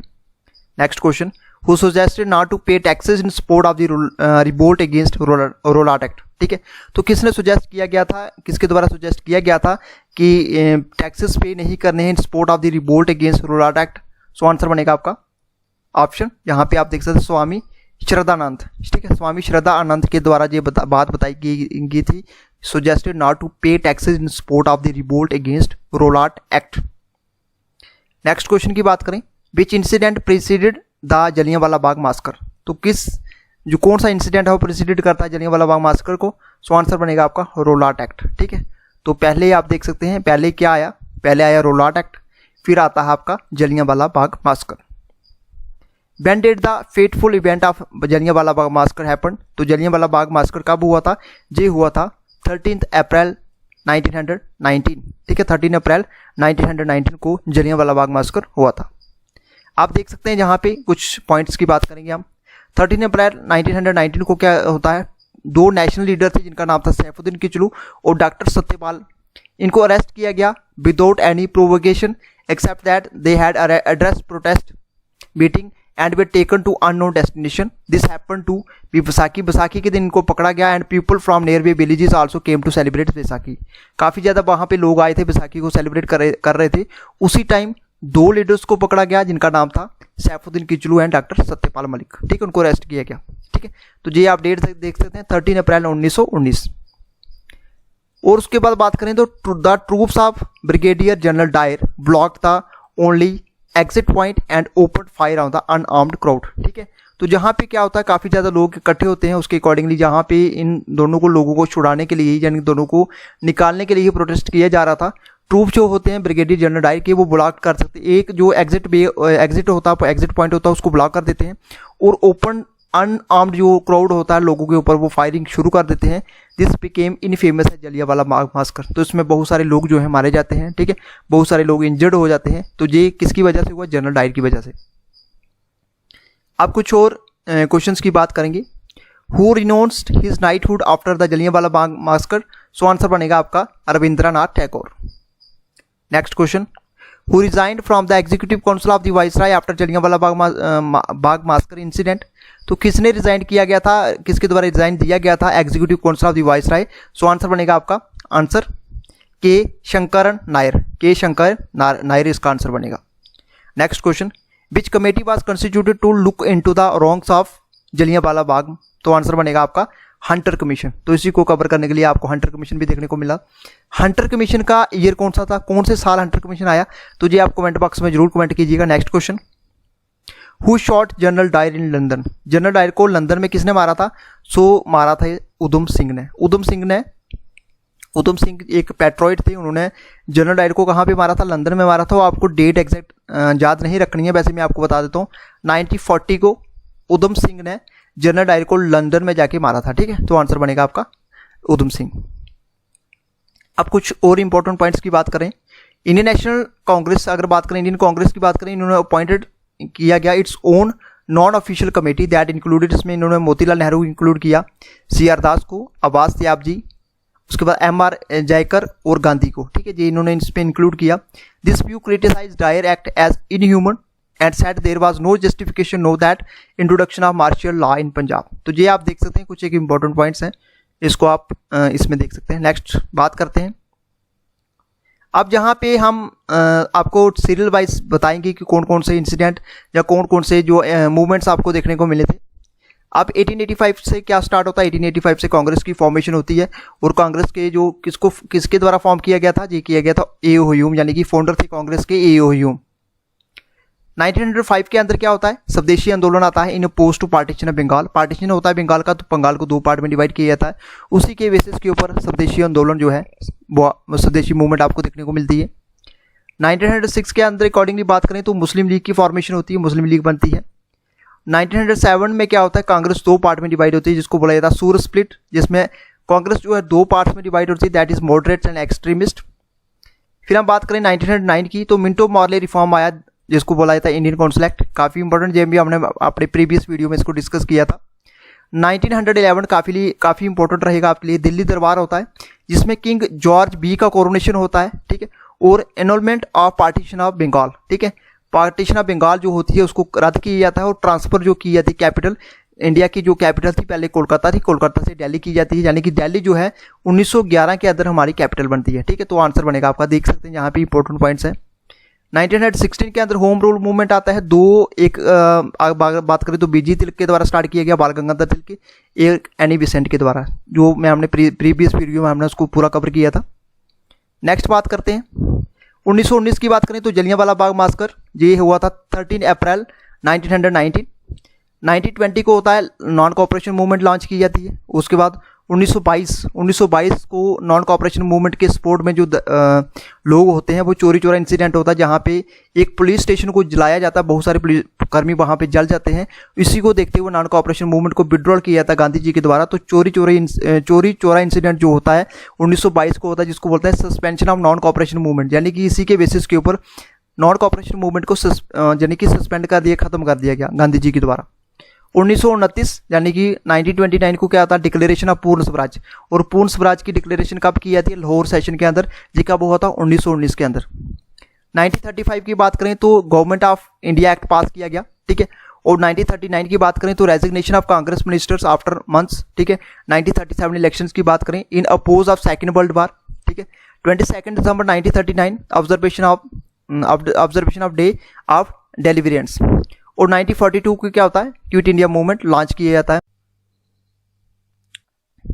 सबसे पहले हम बात करेंगे खिलाफत मूवमेंट के बारे में। तो खिलाफत मूवमेंट क्या है, खिलाफत मूवमेंट को लॉन्च किया गया था मोहम्मद अली और शौकत अली के द्वारा, और ये जो मूवमेंट थे इसका मेन एम क्या था, यूनाइट करना, मुस्लिम कम्युनिटी को यूनाइट करना under his umbrella of A unified national movement. और बात करें यहाँ पे कैलकाटा सेशन हुआ कांग्रेस का सितंबर 1920 को, गांधी जी ने कन्विंस किया सभी दूसरे जो लीडर्स थे ताकि स्टार्ट किया जा सके non cooperation movement in support of Khilafat movement, ठीक है। तो ये आप देख सकते हैं, काफ़ी इंपॉर्टेंट है। खिलाफत मूवमेंट की अगर टेन्यूर की बात करें तो 1919 से लेकर 1924 तक चला। ये एक pan Islamic political protest campaign था, जिसको लॉन्च किया गया था मुस्लिम्स के द्वारा ब्रिटिश इंडिया में, ताकि इन्फ्लुएंस किया जा सके ब्रिटिश गवर्नमेंट को to protect the Ottoman empire during the aftermath of the first world war. तो ये कुछ एक पॉइंट्स हैं आपके खिलाफत मूवमेंट के, आपको जहां पे ज़्यादातर क्वेश्चन पूछे जाते हैं किसके द्वारा लॉन्च किया गया, मोहम्मद अली और शौकत अली के द्वारा। सितंबर 1920 को एक कलकत्ता सेशन होता है कांग्रेस का, ठीक है, वहां पे गांधी जी कन्विंस करते हैं सभी को। उसके बाद 19 से लेकर 1924 तक ये चला, ठीक है। तो ये खिलाफत मूवमेंट की कुछ एक पॉइंट्स। नेक्स्ट बात करते हैं हम नॉन कोऑपरेशन मूवमेंट की। बात करें तो नॉन कोऑपरेशन मूवमेंट एक पॉलिटिकल कैंपेन था, जिसको लॉन्च किया गया था महात्मा गांधी जी के द्वारा to have Indians revoke their cooperation from the British, यानी कि ब्रिटिश से जितना भी कोऑपरेट पहले करते थे उसको अब इन्होंने टोटली जहां पे बायकॉट किया कि हम ब्रिटिश को कोऑपरेट नहीं करेंगे। नॉन कोऑपरेशन जो मूवमेंट था इसको लॉन्च किया गया था 5 सितंबर 1920 को बाय INC यानी कि इंडियन नेशनल कांग्रेस के द्वारा, और लीडरशिप किसकी लीडरशिप में इसको लॉन्च किया गया था, ये किया गया था महात्मा गांधी जी की लीडरशिप पे। सितंबर 1920 की बात करें तो कांग्रेस सेशन होता है कलकत्ता में, जैसे मैंने आपको बताया, पार्टी ने इंट्रोड्यूस किया नॉन कोऑपरेशन मूवमेंट। तो जहां पे स्टार्ट होता है नॉन कोऑपरेशन मूवमेंट को इंट्रोड्यूस किया गया था 1920 के अंदर, और जो पीरियड जो था नॉन कोऑपरेशन मूवमेंट का इज टेकन अगर आप बात करें सितंबर 1920 से लेके फरवरी 1922, तो इसमें आगे हम इसके जो वन लाइनर है उसको भी कवर करते जाएंगे। नॉन कॉपरेशन मूवमेंट, और बात करें नॉन कॉपरेशन मूवमेंट की, नॉन कॉपरेशन मूवमेंट को लॉन्च इसलिए किया गया था to back of a series of events including Jallianwala Bagh massacre. जैसे आपने देखा होगा 13 अप्रैल 1919 को जलियांवाला बाग मास्कर हुआ था, उसको देखते हुए एंड वाज कॉल्ड ऑफ, यानी कि स्टार्ट जहां से होता है जब जलियांवाला बाग हत्याकांड होता है, और उसके बाद इसको स्टॉप किया जाता है चोरी चोरा इंसिडेंट के बाद। चोरी चोरा इंसिडेंट के बारे में भी आगे हम कवर करेंगे। तो 1920 से लेके 1922 तक चला नॉन कॉपरेशन मूवमेंट। अब जहां पे हम बात करेंगे क्वेश्चंस की, क्वेश्चंस रहेंगे आपके वन लाइनर्स। तो जहां पे मेजर काज क्या था खिलाफत मूवमेंट का इंडिया के अंदर, तो मेजर काज था इसका ovulation of Khalifa by England. ठीक है, तो जहां पे मेजर काज यही था, जो मेजर काज था खिलाफत मूवमेंट का इंडिया के अंदर वो यही था। नेक्स्ट क्वेश्चन की बात करें, प्रेसिडेंट कौन थे ऑल इंडिया खिलाफत कमेटी के 1919 की अगर बात करें तो आंसर बनेगा आपका Mahatma Gandhi. Who was the president of all India Khilafat committee in 1919? So answer is Mahatma Gandhi. Mahatma Gandhi जहां पे उन्होंने क्या किया, इन्होंने रिक्वेस्ट की Allahabad, was requested in Allahabad during Khilafat committee to start the non cooperation movement in 1920। तो इसको आगे हम कवर करते जाएंगे। नेक्स्ट क्वेश्चन की बात करें, अब इसमें क्वेश्चन ये पूछा गया है who was the major leader of Khilafat movement. Khilafat movement के मेजर लीडर कौन से थे? सो आंसर बनेगा आपका शौकत अली थे, मोहम्मद अली थे, हकीम अजमल खान थे और एच मोहनी। ये काफी ज्यादा इंपॉर्टेंट क्वेश्चन पूछे जाते हैं। तो मेजर लीडर इसमें ये थे खिलाफत मूवमेंट के।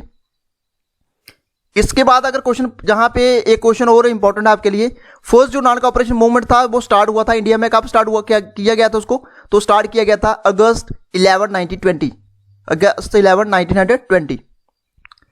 उसके बाद बात करें क्वेश्चन नंबर नेक्स्ट की, who propose the non cooperation movement at the Nagpur session of Indian national Congress. तो किसने प्रपोज किया क्या था, किसके द्वारा प्रपोज किया गया था non cooperation movement at the Nagpur session of INC? So answer बनेगा आपका CR दास। ठीक है, तो CR दास इसका राइट आंसर बनेगा। Next question, who gave up his practice as a lawyer during the non cooperation movement. तो किसने अपनी प्रैक्टिस को गेव अप कर दिया था, छोड़ दिया था as a lawyer during the non cooperation movement? So answer बनेगा आपका Chittaranjan Das. Chittaranjan Das gave up his practice as a lawyer during the non-cooperation movement. Next question की बात करें, when did Gandhi ji gave the slogan of Swaraj. Gandhi ji के द्वारा स्लोगन जो स्वराज का वो कब दिया गया था? वो दिया गया था during non cooperation movement. During non cooperation movement के दौरान गांधी जी के द्वारा स्लोगन दिया गया था, that is slogan of Swaraj. अब जहां पे बताना चाहूंगा आपको, गांधी जी ने जहां पे रिनोंस किया, उनको रिनोंस किया गया title as a Kesari Hind during the non cooperation movement. ये काफी बार एग्जाम में क्वेश्चन पूछा गया है केसरी हिंद का। ठीक है, तो नेक्स्ट क्वेश्चन की बात करें, मेजर कॉन्सिक्वेंस क्या थे नॉन कॉपरेशन मूवमेंट के 1920 के? तो आंसर बनेगा इसका Hindu Muslim unity. Hindu Muslim unity इसका मेजर कॉन्सिक्वेंस यही था नॉन कॉपरेशन मूवमेंट का 1920 के अंदर। Next question, which was the first mass movement by Mahatma Gandhi. पहला मास मूवमेंट कौन सा था महात्मा गांधी जी का? तो आंसर बनेगा इसका non cooperation movement. Non cooperation movement इसका राइट आंसर बनेगा।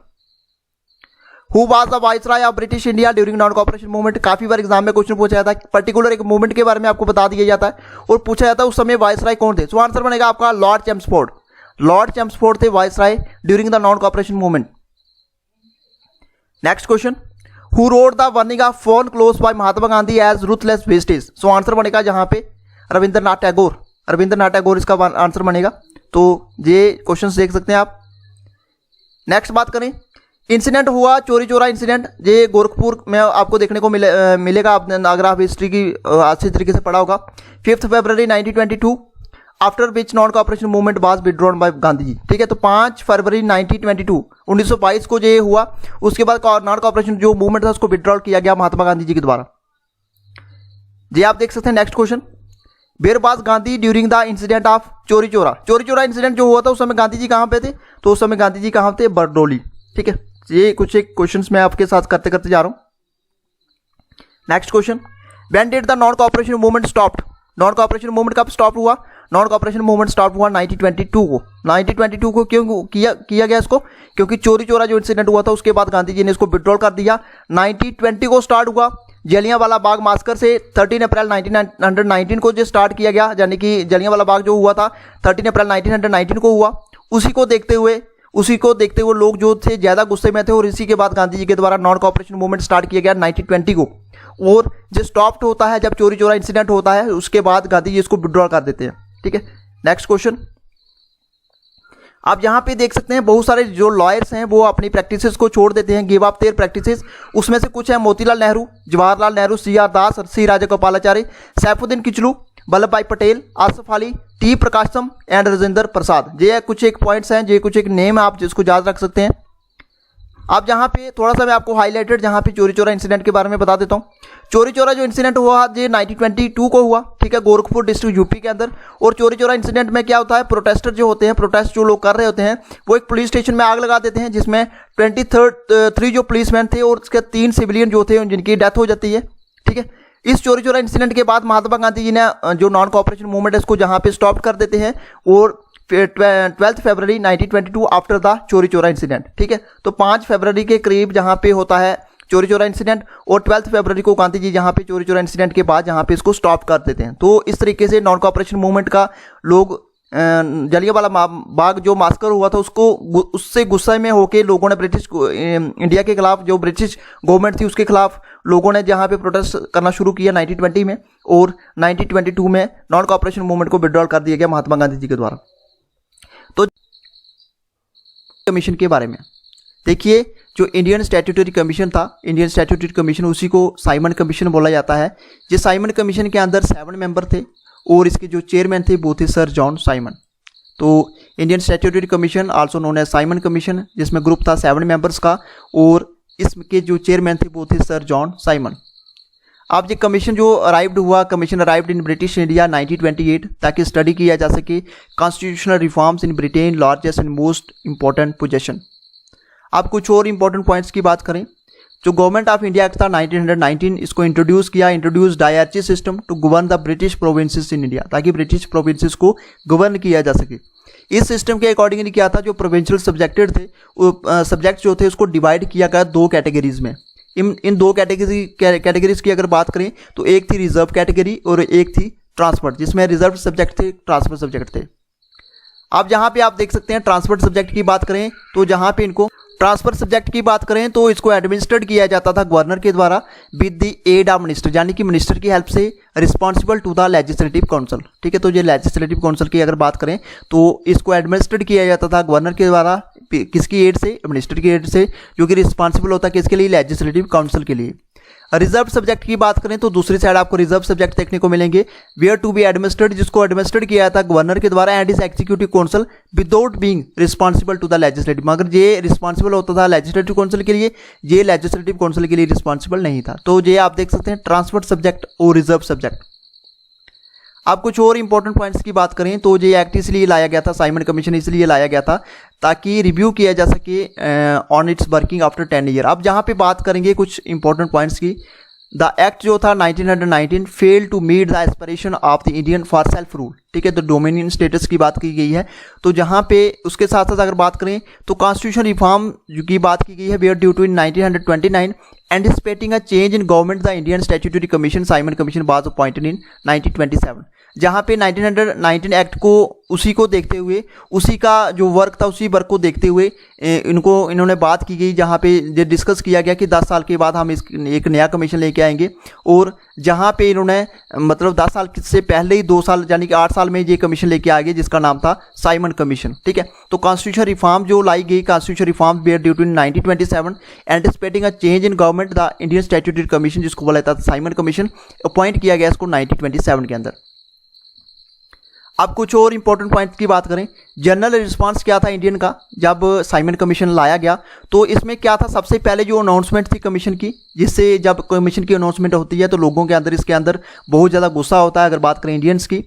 इसके साथ इसमें इस कमीशन के अंदर क्या था, इसमें जितने भी मेंबर्स थे सारे ऑल वाइट कमीशन जो थे, अगर बात करें जो एक्सक्लूजन थी इंडियंस की, यानी कि जहाँ पे 7 मेंबर में कोई भी इंडियन पर्सन नहीं था, all white commission was seen a violation of the principle of self determination and as a deliberate insult to the self respect of Indian. जहाँ पे बात की गई कि जितने भी इसमें जो मेंबर थे सारे के सारे ब्रिटिशर्स थे, इसमें कोई भी इंडियन पर्सन नहीं था। ये भी एक मतलब सेल्फ रिस्पेक्ट जो है बंदे की, जो अगर बात करें इंसल्ट की गई है सेल्फ रिस्पेक्ट जो थी इंडियन की, ठीक है।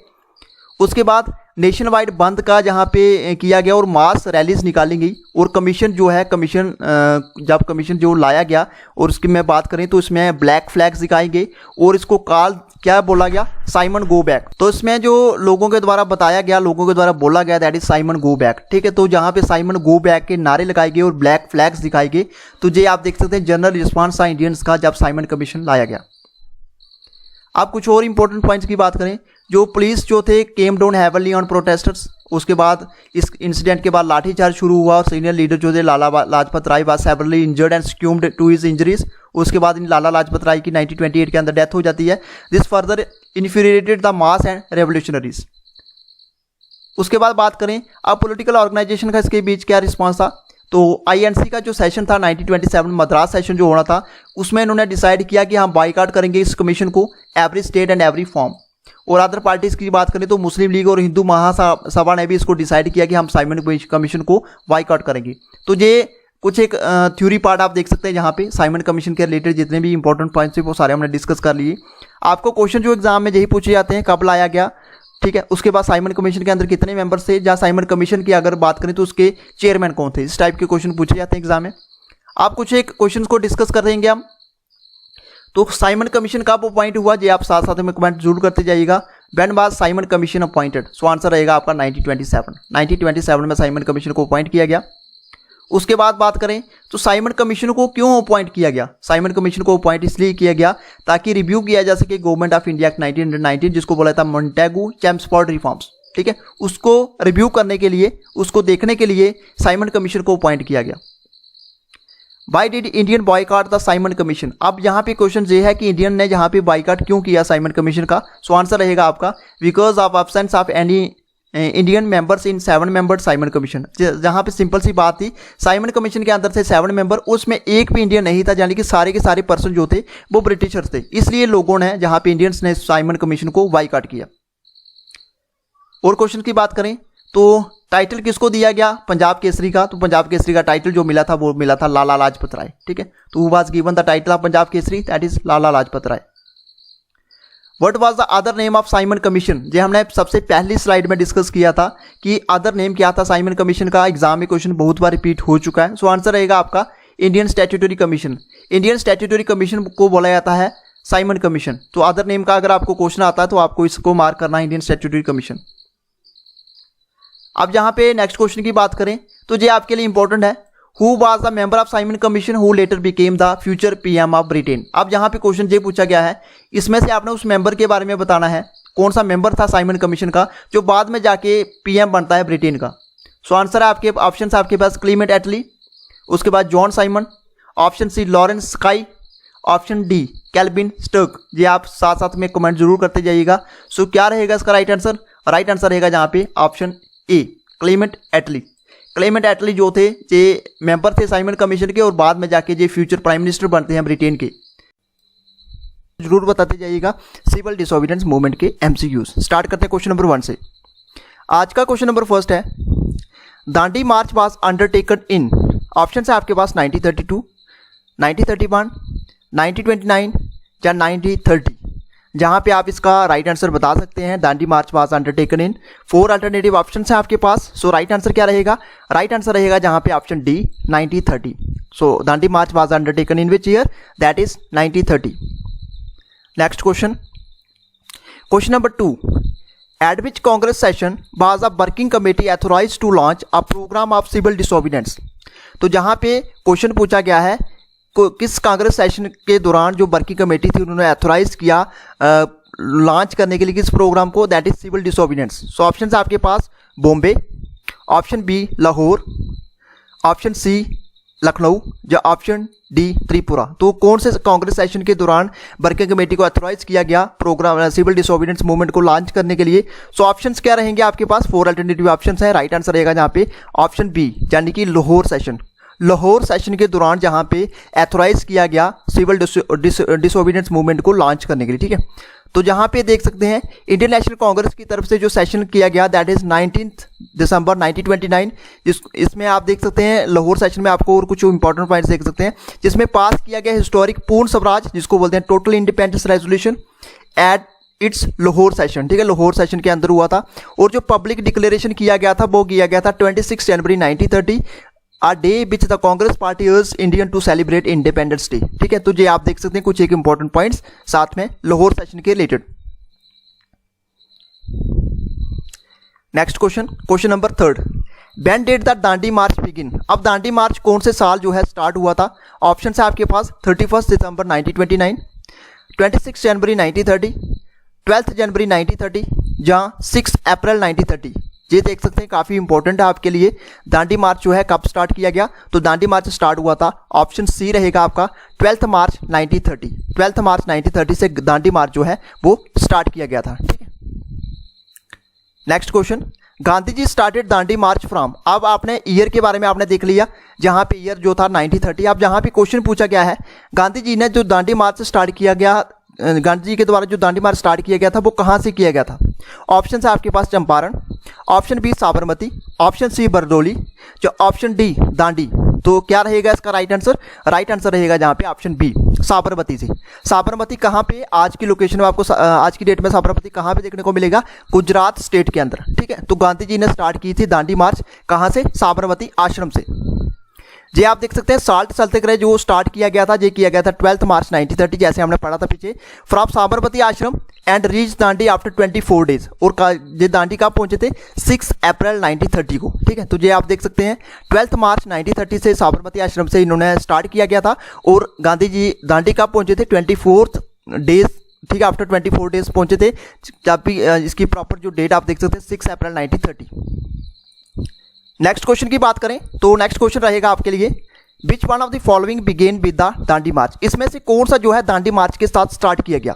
ऑप्शन है आपके पास home rule movement, option B non cooperation movement, option C civil disobedience movement, जो option D quit India movement. तो ये आप देख सकते हैं काफी इंपॉर्टेंट है, which one of the following began with the Dandi march. So answer रहेगा आपका ऑप्शन सी, यानी कि सिविल डिसोबीडियंस मूवमेंट। तो जहां पे देख सकते हैं सिविल डिसोबीडियंट मूवमेंट का मेन एम क्या था? कंप्लीट रिफ्यूजल, जितने भी मतलब पहले अगर बात करें ब्रिटिश गवर्नमेंट के साथ कांग्रेस जो थी, कांग्रेस पार्टी जो थी, जहाँ दूसरे लीडर जो थे वो कॉपरेट करते थे प्रॉपर तरीके से। इन्होंने जहाँ पे रिफ्यूजल करना शुरू कर दिया, cooperation to the British and higher functioning of the government, ठीक है। इन्होंने टोटली मना कर दिया कि हम आपके साथ कोई भी कॉपरेशन नहीं करेंगे। इनका एम क्या था? रिफ्यूजल ऑफ पेइंग टैक्सेस, हम टैक्सेस को पे नहीं करेंगे, प्रॉपर तरीके से इन्होंने रिफ्यूज कर दिया।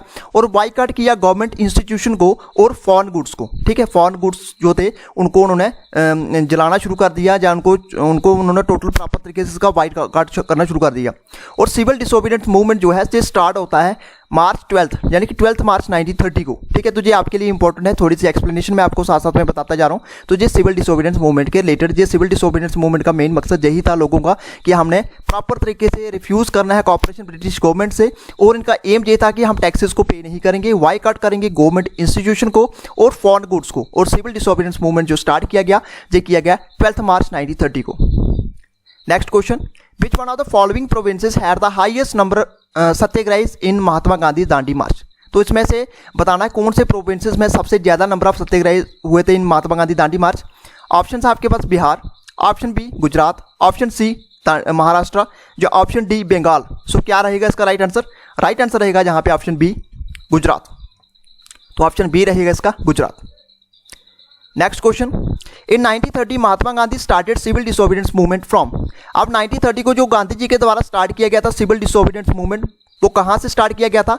सेवाग्राम से स्टार्ट किया गया था, दांडी से, साबरमती से, जहां वारदा से। तो क्या रहेगा इसका राइट आंसर? कमेंट बॉक्स में साथ साथ में जरूर बताते जाइएगा। सो आंसर रहेगा जहां पे ऑप्शन बी, महात्मा गांधी जी के द्वारा जो सिविल डिसोबीडियंस मूवमेंट स्टार्ट किया गया था, ये दांडी से स्टार्ट किया गया था, ठीक है।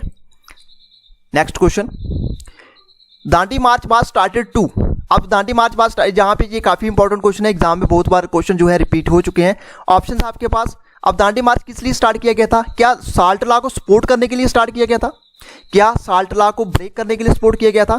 क्या सपोर्ट किया गया था रोलाट एक्ट के लिए, जहां अपोज था रोलाट एक्ट के लिए, ठीक है। तो रोलाट एक्ट के इसके सपोर्ट में था या इसके अपोज में था? क्या सपोर्ट में था साल्ट लॉ? क्या ब्रेक द साल्ट लॉ, इसके लिए दांडी मार्च जो है स्टार्ट किया गया था? सो आंसर क्या बनेगा? ऑप्शन बी, यानी कि साल्ट लॉ को ब्रेक करने के लिए गांधी जी के द्वारा जो स्टार्ट किया गया था, that is to break the salt law. Dandi March इसलिए स्टार्ट किया गया था। आप इंडियंस जहाँ पे क्या करते थे, Indian had been making salt from sea water, free of cost जो था सी वाटर से वो अपना साल्ट बनाते थे, और जो फ्री ऑफ कॉस्ट था until the passing of 1882 salt act. ठीक है, इस साल्ट एक्ट के अकॉर्डिंगली ब्रिटिशर्स को क्या मिला, monopoly over the production of salt and authority to impose salt tax. इसके अकॉर्डिंगली वो साल्ट के ऊपर टैक्स लगा सकते थे, जो क्या था, एक क्रिमिनल ऑफेंस था to violate the salt act. इसलिए जब सॉल्ट के ऊपर टैक्स लगना शुरू किया, इसको ब्रेक करने के लिए, साल्ट लॉ को ब्रेक करने के लिए गांधी जी ने दांडी मार्च स्टार्ट की। ठीक है, next question, which event awkward first. अब यहाँ पे आपके पास कुछ एक मूवमेंट्स होंगे, कुछ एक इवेंट्स होंगे, आपने बताना कि सबसे पहले कौन सा हुआ था। ऑप्शन है आपके पास Dandi March, option B quit India movement, option C arrival of Simon commission, और option D Gandhi Irwin pact. तो ये 4 अल्टरनेटिव ऑप्शन है आपके पास, कमेंट बॉक्स में जरूर साथ साथ में कमेंट करते जाइएगा। सो आंसर रहेगा यहाँ पे ऑप्शन सी। ऑप्शन सी यानी कि इन सभी इवेंट्स की अगर बात करें तो सबसे पहले साइमन कमीशन आया था, या सबसे पहले साइमन कमीशन जो ये किया गया था। ठीक है, तो आप यहाँ पे देख सकते हैं, आप थोड़ा मैं आपको बताना चाहूँगा, दांडी मार्च का जो ईयर था वो था 12 मार्च 1930, जैसे कि हमने पहले फर्स्ट क्वेश्चन में जहाँ पे डिस्कस किया। क्विट इंडिया मूवमेंट 8 अगस्त 1942, साइमन कमीशन आया 1927 को, और गांधी इरबन पैक्ट जो हुआ था जी 5 मार्च 1931 को। तो इसमें से साइमन कमीशन सबसे पहले आया था। तो आप देख सकते हैं इस तरीके से क्वेश्चन जो है जेकेएसएसबी एग्जाम में पूछे जाते हैं, डिफरेंट और एग्जाम्स में क्वेश्चन इस टाइप के पूछे जाते हैं। Next question, the historic Dandi March is associated with. अब जो हिस्टोरिक दांडी मार्च किया गया था जी किससे एसोसिएटेड था? क्या ये बॉयकॉट ऑफ इलेक्शन से एसोसिएटेड था? क्या ये वायलेशन ऑफ सॉल्ट लॉ से एसोसिएटेड था? हिंदू मुस्लिम यूनिटी से था? या एवोल्यूशन ऑफ अनटचेबिलिटी? सो क्या रहेगा इसका राइट आंसर? कमेंट बॉक्स में आप जरूर साथ साथ में बताते जाइएगा। सो राइट आंसर रहेगा जहाँ पे ऑप्शन बी, साल्ट लॉ को वायलेट करने के लिए हिस्टोरिक दांडी मार्च जो है इससे रिलेटेड था, या इससे एसोसिएटेड था। Next question, after the arrest of Gandhi ji during salt satyagraha who took his place as a leader of the movement. अब गांधी जी को अरेस्ट किया गया साल्ट सत्याग्रह के दौरान, उसके बाद अगर बात करें गांधी जी के बाद किस लीडर ने इस मूवमेंट को लीड किया था? सो ऑप्शन है आपके पास, Abbas Tyabji, option B Abdul Kalam Azad sorry, उसके बाद ऑप्शन सी जवाहरलाल नेहरू, या ऑप्शन डी सरदार पटेल। सो क्या रहेगा इसका राइट आंसर? साथ साथ में आप कमेंट जरूर करते जाइएगा। सो राइट आंसर रहेगा जहाँ पे ऑप्शन ए, अब्बास त्याबजी। गांधी जी जब अरेस्ट हो जाते हैं उसके बाद साल्ट सत्याग्रह के दौरान, उस समय उसके बाद अगर गांधी जी के बाद किसने लीड किया था इस मूवमेंट को, तो वो थे Abbas Tyabji. Next question, Gandhi ji state the foreign journalist in his Sabarmati ashram during Dandi March he was. अब गांधी जी के साथ किस फॉरेन जर्नलिस्ट ने जहाँ पे साबरमती आश्रम में स्टे किया था ड्यूरिंग दांडी मार्च, वो कौन थे? क्या वो रिचर्ड ग्रीक थे? क्या वो बेब मिलर थे?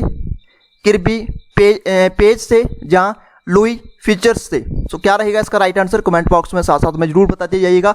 सो राइट आंसर रहेगा जहाँ पे ऑप्शन बी, बेब मिलर जी ने स्टेट किया था गांधी जी के साथ, वो क्या थे, एक फॉरेन जर्नलिस्ट थे साबरमती आश्रम में during Dandi March. Next question, Acharya Vinoba Bhave was arrested for the first time for taking part इन। अब आचार्य विनोबा भावे की बात करें तो पहली बार इनको अरेस्ट किया गया था, किस में वो पार्टिसिपेट कर रहे थे? ऑप्शन है आपके पास Bardoli movement, option B Champaran satyagraha, option C civil disobedience movement, या option D non cooperation movement. So answer रहेगा जहां पे ऑप्शन सी, यानी कि सिविल डिसोबीडियंस मूवमेंट के दौरान आचार्य विनोबा भावे को फर्स्ट टाइम अरेस्ट किया गया था for taking part in civil disobedience movement. Next question, who of the following organise a march on the Tanjore coast to break salt law in April 1930। अब इसमें से आपने बताना है उस पर्सन का नाम जिन्होंने तंजौर कोस्ट में साल्ट लॉ को ब्रेक करने के लिए इन्होंने मार्च किया था। सो ये आप डेट दे सकते हैं अप्रैल 1930। इसमें ऑप्शन है आपके पास बी.ओ. चिदम्बरम पिल्लाई, सी राजागोपालाचारी, के कामराज, या ऑप्शन डी एनी बिसेंट। सो क्या रहेगा इसका राइट आंसर? कमेंट बॉक्स में जरूर बताते जाइएगा। सो राइट आंसर रहेगा जहाँ पे ऑप्शन बी, सी राजागोपालाचारी ने। सो आंसर रहेगा जहाँ पे सी राजागोपालाचारी ने मार्च स्टार्ट किया गया था तंजौर कोस्ट से, ताकि साल्ट लॉ को ब्रेक किया जा सके इन अप्रैल 1930 सॉरी। ठीक है, next question, agitation against chowkidari tax in Begusarai was a part of. अब जो एजिटेशन किया गया था चौकीदारी टैक्स से रिलेटेड जो बेगूसराय में किया गया था, जी किसका पार्ट था? सॉरी, तो जहां पे आप देख सकते हैं agitation against chowkidari tax in Begusarai was a part of, किसका पार्ट था? जी नॉन कॉपरेशन मूवमेंट का पार्ट था, सिविल डिसोबीडियंस मूवमेंट का पार्ट था, क्विट इंडिया मूवमेंट का पार्ट था, जहां खिलाफत आंदोलन का पार्ट था, खिलाफत मूवमेंट का। सो आंसर क्या रहेगा? राइट आंसर रहेगा जहाँ पे option B, civil disobedience movement का ये पार्ट था। जो एजिटेशन स्टार्ट किया गया था chowkidari tax in Begusarai was a part of civil disobedience movement.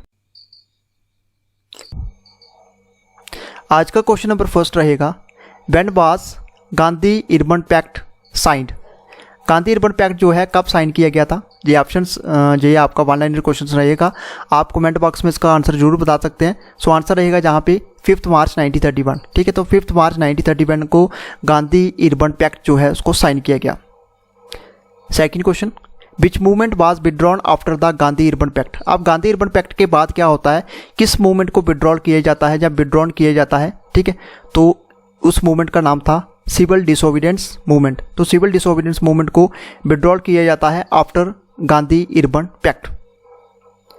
Next question की बात करें, in which round table conference did the Congress participated. अब कौन सी राउंड टेबल कॉन्फ्रेंस में कांग्रेस ने पार्टिसिपेट किया था? सो आंसर क्या रहेगा, जहाँ पे आंसर रहेगा friends second round table conference. Second जो राउंड टेबल कॉन्फ्रेंस हुई थी वहाँ पे कांग्रेस ने पार्टिसिपेट किया था।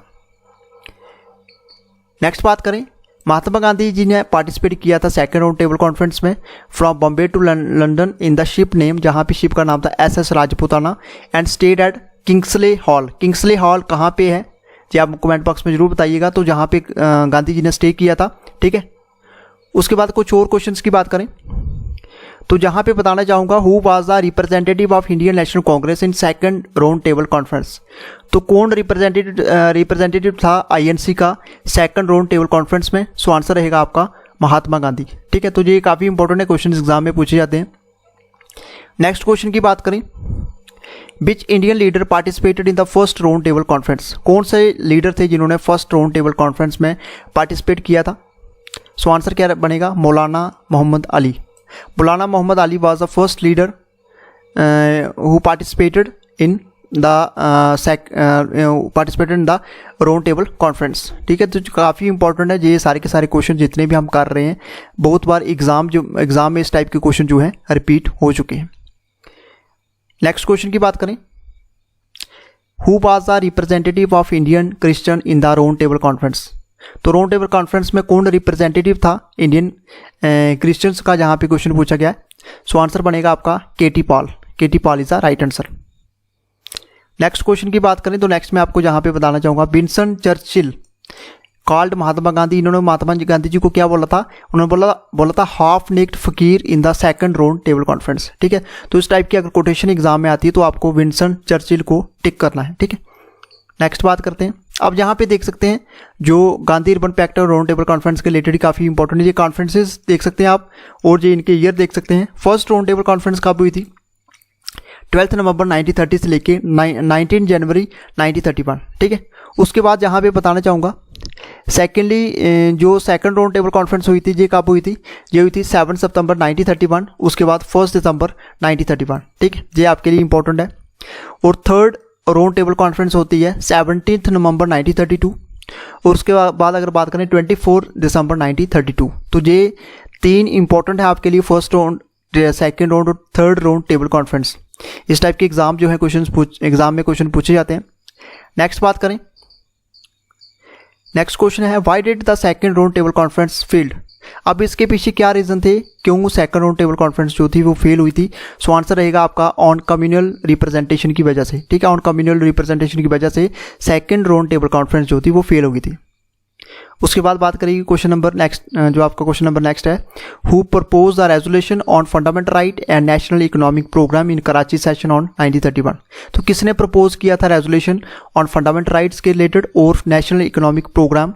कराची सेशन हुआ था 1931 को। सो आंसर क्या रहेगा? जवाहरलाल नेहरू। जवाहरलाल नेहरू हमारे देश के पहले प्राइम मिनिस्टर थे। Next question, which Indian participated in all the 3 round table conference. ये एग्जाम में क्वेश्चन बहुत बार रिपीट हो चुका है। ऐसे कौन से इंडियन थे जिन्होंने तीनों राउंड टेबल कॉन्फ्रेंस में पार्टिसिपेट किया था? सो आंसर क्या बनेगा? BR अम्बेडकर। BR अम्बेडकर जो थे ऐसे इंडियन थे, फर्स्ट ऐसे इंडियन थे जिन्होंने सभी 3 राउंड टेबल कॉन्फ्रेंस में पार्टिसिपेट किया था। नेक्स्ट क्वेश्चन की बात करते हैं, who called Gandhi and Irwin as 2 Mahatmas. अब गांधी और इरबन को दोनों को किसने महात्मा कहा था? सो आंसर क्या रहेगा? सरोजनी नायडू। सरोजनी नायडू जी ने गांधी जी और इरबन को कहा था कि ये एज 2 महात्माज। अब बात करेंगे तेज बहादुर सप्रू। तेज बहादुर सप्रू जो थे उन्होंने इंपॉर्टेंट रोल प्ले किया in the signing of the Gandhi Irwin pact. ये आपके लिए इंपॉर्टेंट है, तेज बहादुर सप्रू के द्वारा एक बहुत ही इंपॉर्टेंट रोल प्ले किया गया, ठीक है, गांधी अर्बन पैक्ट को साइन करवाने में। सो आज का क्वेश्चन नंबर फर्स्ट रहेगा, which were not allocated separate electorate and reserved seat by communal award of MacDonald. ठीक है, तो जहाँ पे आपने बताना है कि कौन सी जो एलोकेटेड सेपरेट इलेक्टोरेट नहीं किए गए थे and reserve seats by communal award of McDonald.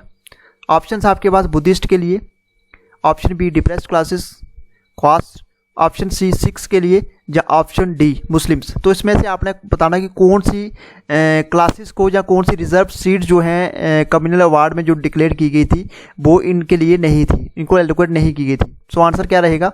Answer रहेगा ऑप्शन ए बुद्धिस्ट के लिए। ठीक है, तो बुद्धिस्ट जो है बुद्धिस्ट के लिए यहाँ पे सीट जो है एलोकेटेड नहीं की गई थी, separate electorate and reserve seats by communal award of MacDonald. जहाँ पे आप देख सकते हैं अगस्त 16, 1932 को ब्रिटिश के प्राइम मिनिस्टर रामसे मैकडोनाल्ड ने अनाउंस किया कम्युनल अवार्ड जो प्रोवाइड करता है separate electorate for the depressed classes के लिए। इसमें कौन कौन से थे? मुस्लिम्स थे, यूरोपियंस थे, सिख्स थे, एंग्लो इंडियंस थे एंड इंडियन बेस्ड क्रिश्चियन थे। तो इसमें से जो बुद्धिस्ट थे बुद्धिस्ट नहीं थे। सो ये क्वेश्चन नंबर फर्स्ट का आंसर रहेगा आपका ए।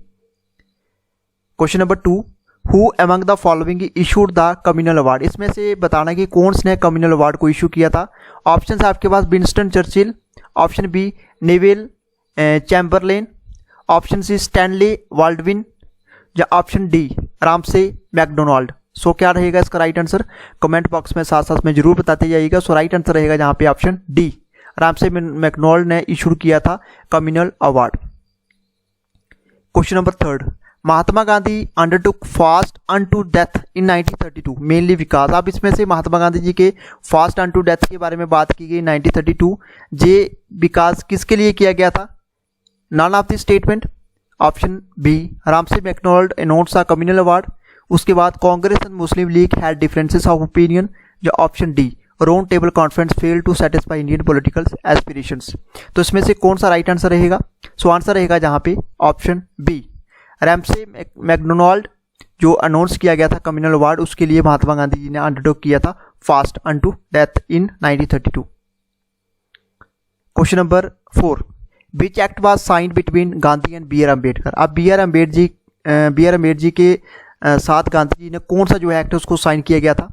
ऑप्शन आपके पास आंसर रहेगा पूना पैक्ट। पूना पैक्ट जो है साइन किया गया था between Gandhi and B R Ambedkar. बहुत ही इंपॉर्टेंट क्वेश्चन, बहुत बार एग्जाम में क्वेश्चन रिपीट हो चुका है।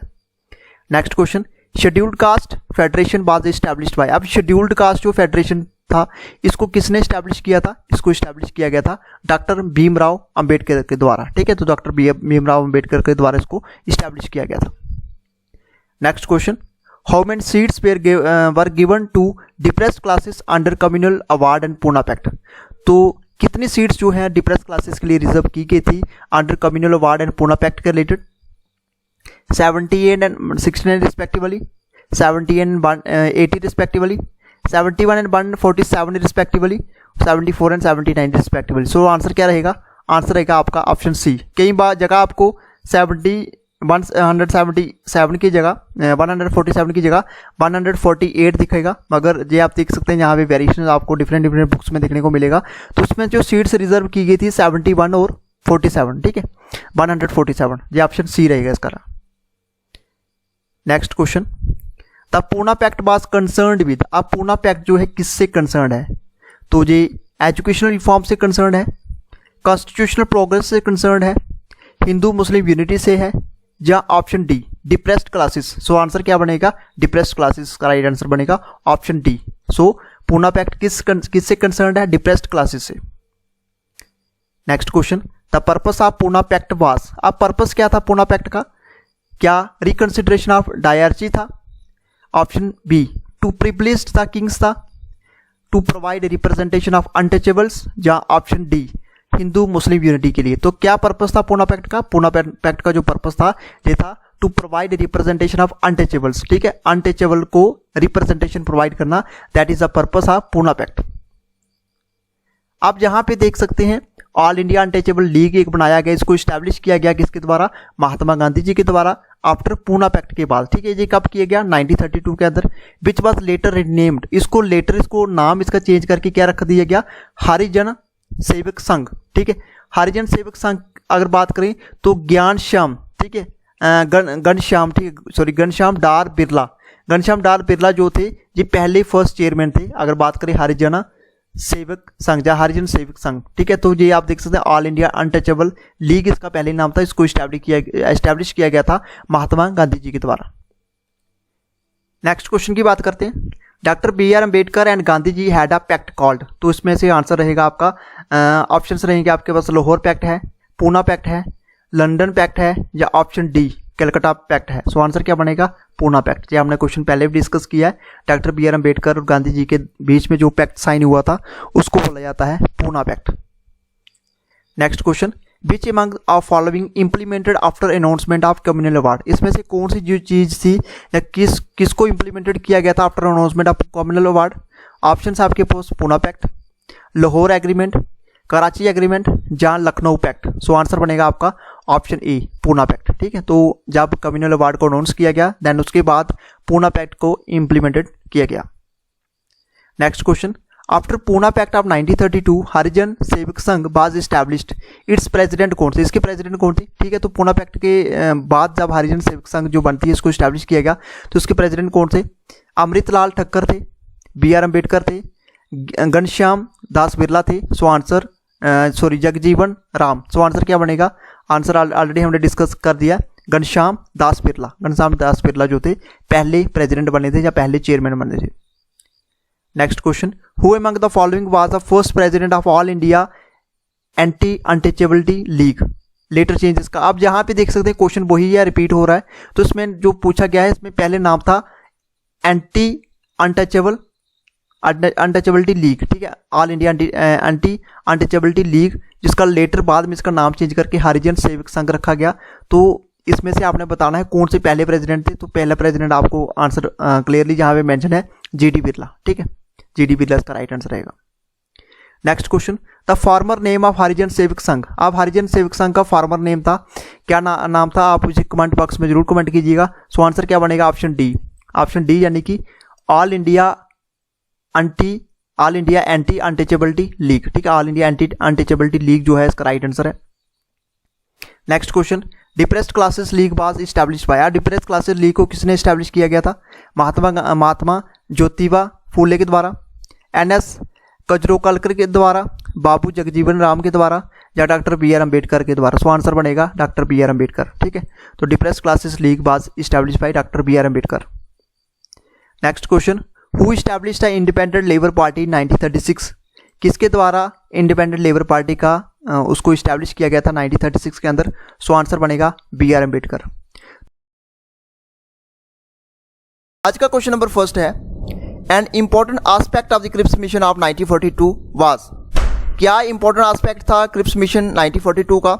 ऑप्शन है आपके पास, the framing of the constitution for the entire Indian union with no separate constitution for any province and a union constitution to be accepted by all provinces. Option B, the active participation and cooperation of the Indian people, communities and political parties in the British Bar efforts as a condition of granting independence with full sovereign status to India after the war. Option C, the creation of an Indian union with dominion status will be soon after the Second World War. Option 4, that all Indian states should join the Indian Union as a condition to consider any degree of autonomy for India. So क्या रहेगा इसका important जो है इसका answer क्या रहेगा, ये important aspect के बारे में बात की गई क्रिप्स मिशन 1942 की। सो आंसर बनेगा आपका ऑप्शन सी यानी कि क्या था, इसमें ये बात की गई थी कि इसमें क्रिएट की जाएगी इंडियन यूनियन को विद डोमिनियन स्टेटस, जो कि दी जाएगी विल बी सून आफ्टर, बहुत जल्द after the second world war, यानी कि सेकंड वर्ल्ड वार के बाद उनको क्या डोमिनियन स्टेटस दिया जाएगा इंडिया को, ठीक है। तो इंपॉर्टेंट एस्पेक्ट यही था क्रिप्स मिशन 1942 का। Next question, in which year did the Cripps mission come to India, ठीक है। तो कौन से साल क्रिप्स मिशन भारत आया था। सो ऑप्शन है आपके पास 1946, ऑप्शन है 1944, 1942 या 1940, काफी इंपॉर्टेंट। सो राइट आंसर रहेगा जहां पे, सो क्या रहेगा राइट आंसर कमेंट बॉक्स में जरूर बताइएगा। सो राइट आंसर रहेगा जहां पे ऑप्शन सी 1942, यानी कि क्रिप्स मिशन भारत में 1942 को आया था, तो ऑप्शन सी बनेगा इसका right answer. Next question, who of the following prime minister sent Cripps mission to India. अब यहाँ पे काफी इंपॉर्टेंट है, उस समय प्राइम मिनिस्टर कौन थे जिन्होंने भारत में क्रिप्स मिशन भेजा था। सो आंसर क्या रहेगा, ऑप्शन आपके पास Winston Churchill, option B Neville Chamberlain, option C Stanley Baldwin, option D James Ramsay MacDonald. So क्या रहेगा इसका राइट आंसर, कमेंट बॉक्स में जरूर बताइएगा। सो राइट आंसर रहेगा यहाँ पे option A Winston Churchill. So option A बनेगा राइट आंसर, विंस्टन चर्चिल इसका राइट आंसर है, यानी कि उस समय प्राइम मिनिस्टर थे विंस्टन चर्चिल जिन्होंने क्रिप्स मिशन भारत में भेजा था। Next question, sir Stafford Cripps came to India with the draft declaration of proposal of British government included that. अब सर स्टैफोर्ड क्रिप्स जो है भारत आए थे ड्राफ्ट डिक्लेरेशन के साथ, आप proposal of British government included, इसमें क्या चीजें इंक्लूड थी, इसमें India should be given dominion status. So आप देख सकते हैं all provinces and states must be merge to make the Indian union. उसके सेकंड अगर बात करें, एनी प्रोविंस और state can take the decision to live outside of the Indian union. Option C देख सकते हैं, Indian constitution must be constituted by the people of India. इसमें से आपने चूज करना को इसका राइट आंसर क्या रहेगा। सो ऑप्शन देख सकते हैं आप जहां पे, तो ये सर स्टैफोर्ड क्रिप्स जो भारत आए थे ड्राफ्ट डिक्लेरेशन के साथ, उनका प्रपोजल क्या था ब्रिटिश गवर्नमेंट का। सो आंसर बनेगा आपका ऑप्शन सी। ऑप्शन सी में आप देख सकते हैं सेकंड नंबर पे आप देख सकते हैं, ये सेकंड नंबर है, all provinces and states must be merge to make the Indian union, एक जे हो गया। थर्ड नंबर पे एनी प्रोविंस जो होगा, जो स्टेट होगा, वो can take the decision to live outside the Indian union. और ऑप्शन 4 देख सकते हैं, इंडियन कॉन्स्टिट्यूशन को क्या किया जाएगा, मस्ट बी कंस्टिट्यूटेड किया जाएगा bye the people of India. तो ये था सर स्टैफोर्ड क्रिप्स जो भारत आए थे, उनके पास ड्राफ्ट डिक्लेरेशन था, ये ड्राफ्ट डिक्लेरेशन था। ठीक है, तो 3 इंपॉर्टेंट पॉइंट्स आप देख सकते हैं, ऑप्शन सी बनेगा इसका राइट आंसर। नेक्स्ट देख सकते हैं, when was the Cripps mission announced as a major of constitution proposal. तो ये आंसर बनेगा आपका मार्च 1942, मार्च 1942 इसका राइट आंसर बनेगा। When did the quit India movement started, ये काफी इंपॉर्टेंट क्वेश्चन है, बहुत बार क्वेश्चन एग्जाम में पूछा जाता है, एक स्टैटिक जीके का पार्ट। सो आंसर बनेगा आपका 8 अगस्त 1942। तो क्विट इंडिया मूवमेंट जो है कब स्टार्ट हुआ था, 8 अगस्त 1942 को। Where was the proposal of quit India movement pass by the Congress working committee. तो जो प्रपोजल था क्विट इंडिया मूवमेंट का, इसको पास किया गया कांग्रेस वर्किंग कमेटी के द्वारा। कब किया गया, कहाँ किया गया, वार्ता कहाँ पे, मुंबई के अंदर। ठीक है, next question, under whose leadership was the quit India movement operated. तो कौन सी किसकी लीडरशिप के अंडर क्विट इंडिया मूवमेंट को ऑपरेट किया गया था। सो आंसर बनेगा आपका महात्मा गांधी। ठीक है, तो ये आप देख सकते हैं काफी इंपॉर्टेंट है सारे के सारे क्वेश्चंस। नेक्स्ट बात करते हैं, क्रिप्स मिशन को भेजा गया, जैसे मैंने आपको बताया, seek to support from the Indian nationalist, there was a pressure on Britain from the allies. ठीक है, यूएसएसआर उस समय वर्ल्ड वार चल रही थी, world war second, to seek the Indian cooperation because of the reverse suffered by British in Southeast Asia.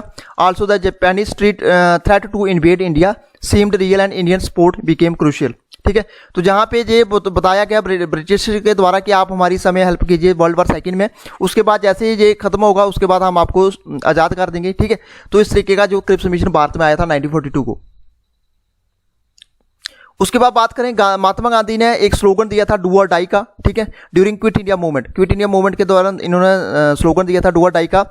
While Yusuf Meher Ali is credited for coming the slogan. ठीक है, तो क्रेडिट किसको जाता है स्लोगन का, ये जाता है यूसुफ मेहर अली को। Do or die and Simon go back. ठीक है, तो साइमन के मिशन के बारे में मैंने आपको बताया था। तो ये आप देख सकते हैं काफी इंपॉर्टेंट है, do or die slogan Mahatma Gandhi ji के द्वारा दिया गया था, करो जा मरो। अब मेन प्रपोजल क्या था मिशन का, अब मेन प्रपोजल इसमें देख सकते हैं, ये सारे के सारे इंपॉर्टेंट है। Indian union within the dominion status दिया जाएगा, सेटअप किया जाएगा to great participate in the united nation and other international bodies. ठीक है, जैसे इन्होंने बताया था कि एंड ऑफ द बार हम क्या करेंगे, कॉन्स्टिट्यूट असेंबली करेंगे, जो करेगी फ्रेम करेगी न्यू कॉन्स्टिट्यूशन इंडिया का। इसमें मेंबर होंगे असेंबली के would be partly elected by the provincial assemblies through proportional representation partly nominated by the princes. उसके बाद जो ब्रिटिश गवर्नमेंट होगी वो एक्सेप्ट करेगी new constitution subject to two conditions. अब इसमें क्या दो कंडीशनें क्या थी, एक any province not willing to join union could have a separate constitution and form a separate union. उसके बाद इन्होंने बताया गया था कि न्यू कॉन्स्टिट्यूशन जो होगा मेकिंग बॉडी होगी ब्रिटिश गवर्नमेंट की, वो निगोशिएट करेगी a treaty to effect the transfer of powers and to safeguard racial and religious minorities. और उसके बाद जितने भी meantime defence of India would remain British hand में रहेगा जी, एंड द गवर्नर जनरल जो हो गए powers would remain in intact जी। ये कुछ मेन प्रपोजल थे मिशंस के, क्रिप्स मिशन के, तो काफ़ी इंपॉर्टेंट आप देख सकते हैं, इसको हमने ऑलरेडी डिस्कस कर लिया। नेक्स्ट बात करते हैं, who was the president of the Congress when the quit India movement was started. Quit India movement जब स्टार्ट किया गया, डेट हमें पता चल गई 1942 को 8 अगस्त, मगर उस समय प्रेसिडेंट कौन थे कांग्रेस के? सो आंसर बनेगा आपका मौलाना Abul Kalam Azad. Maulana Abul Kalam was the president during quit India movement when was started. Who was the prime minister of Britain during quit India movement, अभी हमने डिस्कस किया, सो आंसर बनेगा आपका विंस्टन चर्चिल। विंस्टन चर्चिल जो थे उस समय प्राइम मिनिस्टर थे ब्रिटेन के जब क्विट इंडिया मूवमेंट को स्टार्ट किया गया। आप देख सकते हैं 90 जुलाई 1942 को क्या होता है, कांग्रेस वर्किंग कमेटी जहां पे मीट करती है वारदा मुंबई के अंदर, resolve that it would authorize Gandhi ji to take charge of the non violent mass movement के लिए उनको अथोराइज करती है। और जो रेजोल्यूशन होता है generally refer to as quit India movement, quit India resolution, इसको प्रपोज किया गया था जवाहरलाल नेहरू और seconded by Sardar Patel. It was approved by the all India Congress committee meeting जो बॉम्बे के अंदर हुई थी अगस्त के अंदर, अगस्त महीने में। और क्विट इंडिया मूवमेंट जो था इसको रेटिफाइड किया गया था at the Congress meeting and Gwalior tank Bombay on 8 अगस्त 1942। जी आपको डेट याद रखनी है, ठीक है, तो ये आपके लिए इंपॉर्टेंट है। Next question, which American journalist accompanied Mahatma Gandhi during quit India movement, ठीक है, सो आंसर बनेगा आपका Louis Fischer. Next question, what is operation zero hours related to. अब ऑपरेशन जीरो ऑर्स किसके रिलेटेड है? सो आंसर बनेगा आपका arrest of Gandhi and other leaders during quit India movement. तो इससे रिलेटेड है ऑपरेशन जीरो, जब अरेस्ट किया गया गांधी जी को और दूसरे लीडर्स को क्विट इंडिया मूवमेंट के दौरान। Next question, where was Gandhi ji kept after he was arrested during the quit India movement. अब कहां पे गांधी जी को रखा गया जब इनको अरेस्ट किया गया? सो आंसर बनेगा आपका आगा खान पैलेस, ये कहां पे है? पूना के अंदर, ठीक है। Next question, who escaped from the jail to organize underground activities. So answer बनेगा आपका जेपी नारायणन, ठीक है, तो जेपी नारायणन इसका राइट आंसर बनेगा। Next question, where was the doctor Rajendra Prasad taken to after his arrest. तो इनको रखा गया बंकीपुर जेल में, ठीक है, तो बंकीपुर जेल में डॉक्टर राजेंद्र प्रसाद को रखा गया। Who establish a parallel government in Ballia. तो पैरेलल गवर्नमेंट किसने बनाई थी बलिया के अंदर? सो आंसर बनेगा चिट्टू पांडे, चिट्टू पांडे ने बनाई थी, ठीक है। उसके बाद question, next question, when was the Jatiya Sarkar established in Midnapore West Bengal. तो जटिया सरकार कब इस्टेब्लिश की गई थी? मिदनापुर वेस्ट बंगाल के अंदर। सो आंसर बनेगा 1942 को। What is the other name of quit India movement. Quit India movement का दूसरा नाम क्या था? कई बार एग्जाम में क्वेश्चन पूछा जाता है। सो आंसर बनेगा आपका अगस्त रिवोल्ट या अगस्त क्रांति के नाम से इसको भी जाना जाता है क्विट इंडिया मूवमेंट को। तो देख सकते हैं मेन पर्सनालिटीज थी taken up underground activities during quit India movement. इसमें से आपके राम मनोहर लोहिया थे, जेपी नारायणन थे, अरुणा आसफ अली थे, उषा मेहता थी, बीजू पटनायक थे, छोटूबाई पुरानिक, उसके बाद अच्युत पटवर्धन, सुचेता कृपलानी थी, आरपी गोयनका, ठीक है। तो ये कुछ एक नाम थे, आप देख सकते हैं इसको। नेक्स्ट देख सकते हैं, लॉर्ड लिंथगो 1936 से लेकर 1944 refer to Gandhi ji movement as a form of political blackmail, ठीक है। तो ये आप देख सकते हैं लॉर्ड लिथिगो 1936 से लेके 44 इन्होंने गांधी जी मूवमेंट को रेफर किया, क्या बोला था? As a form of political blackmail. उसके बाद Bengal witness its worst famine कब हुआ था? 1943 को।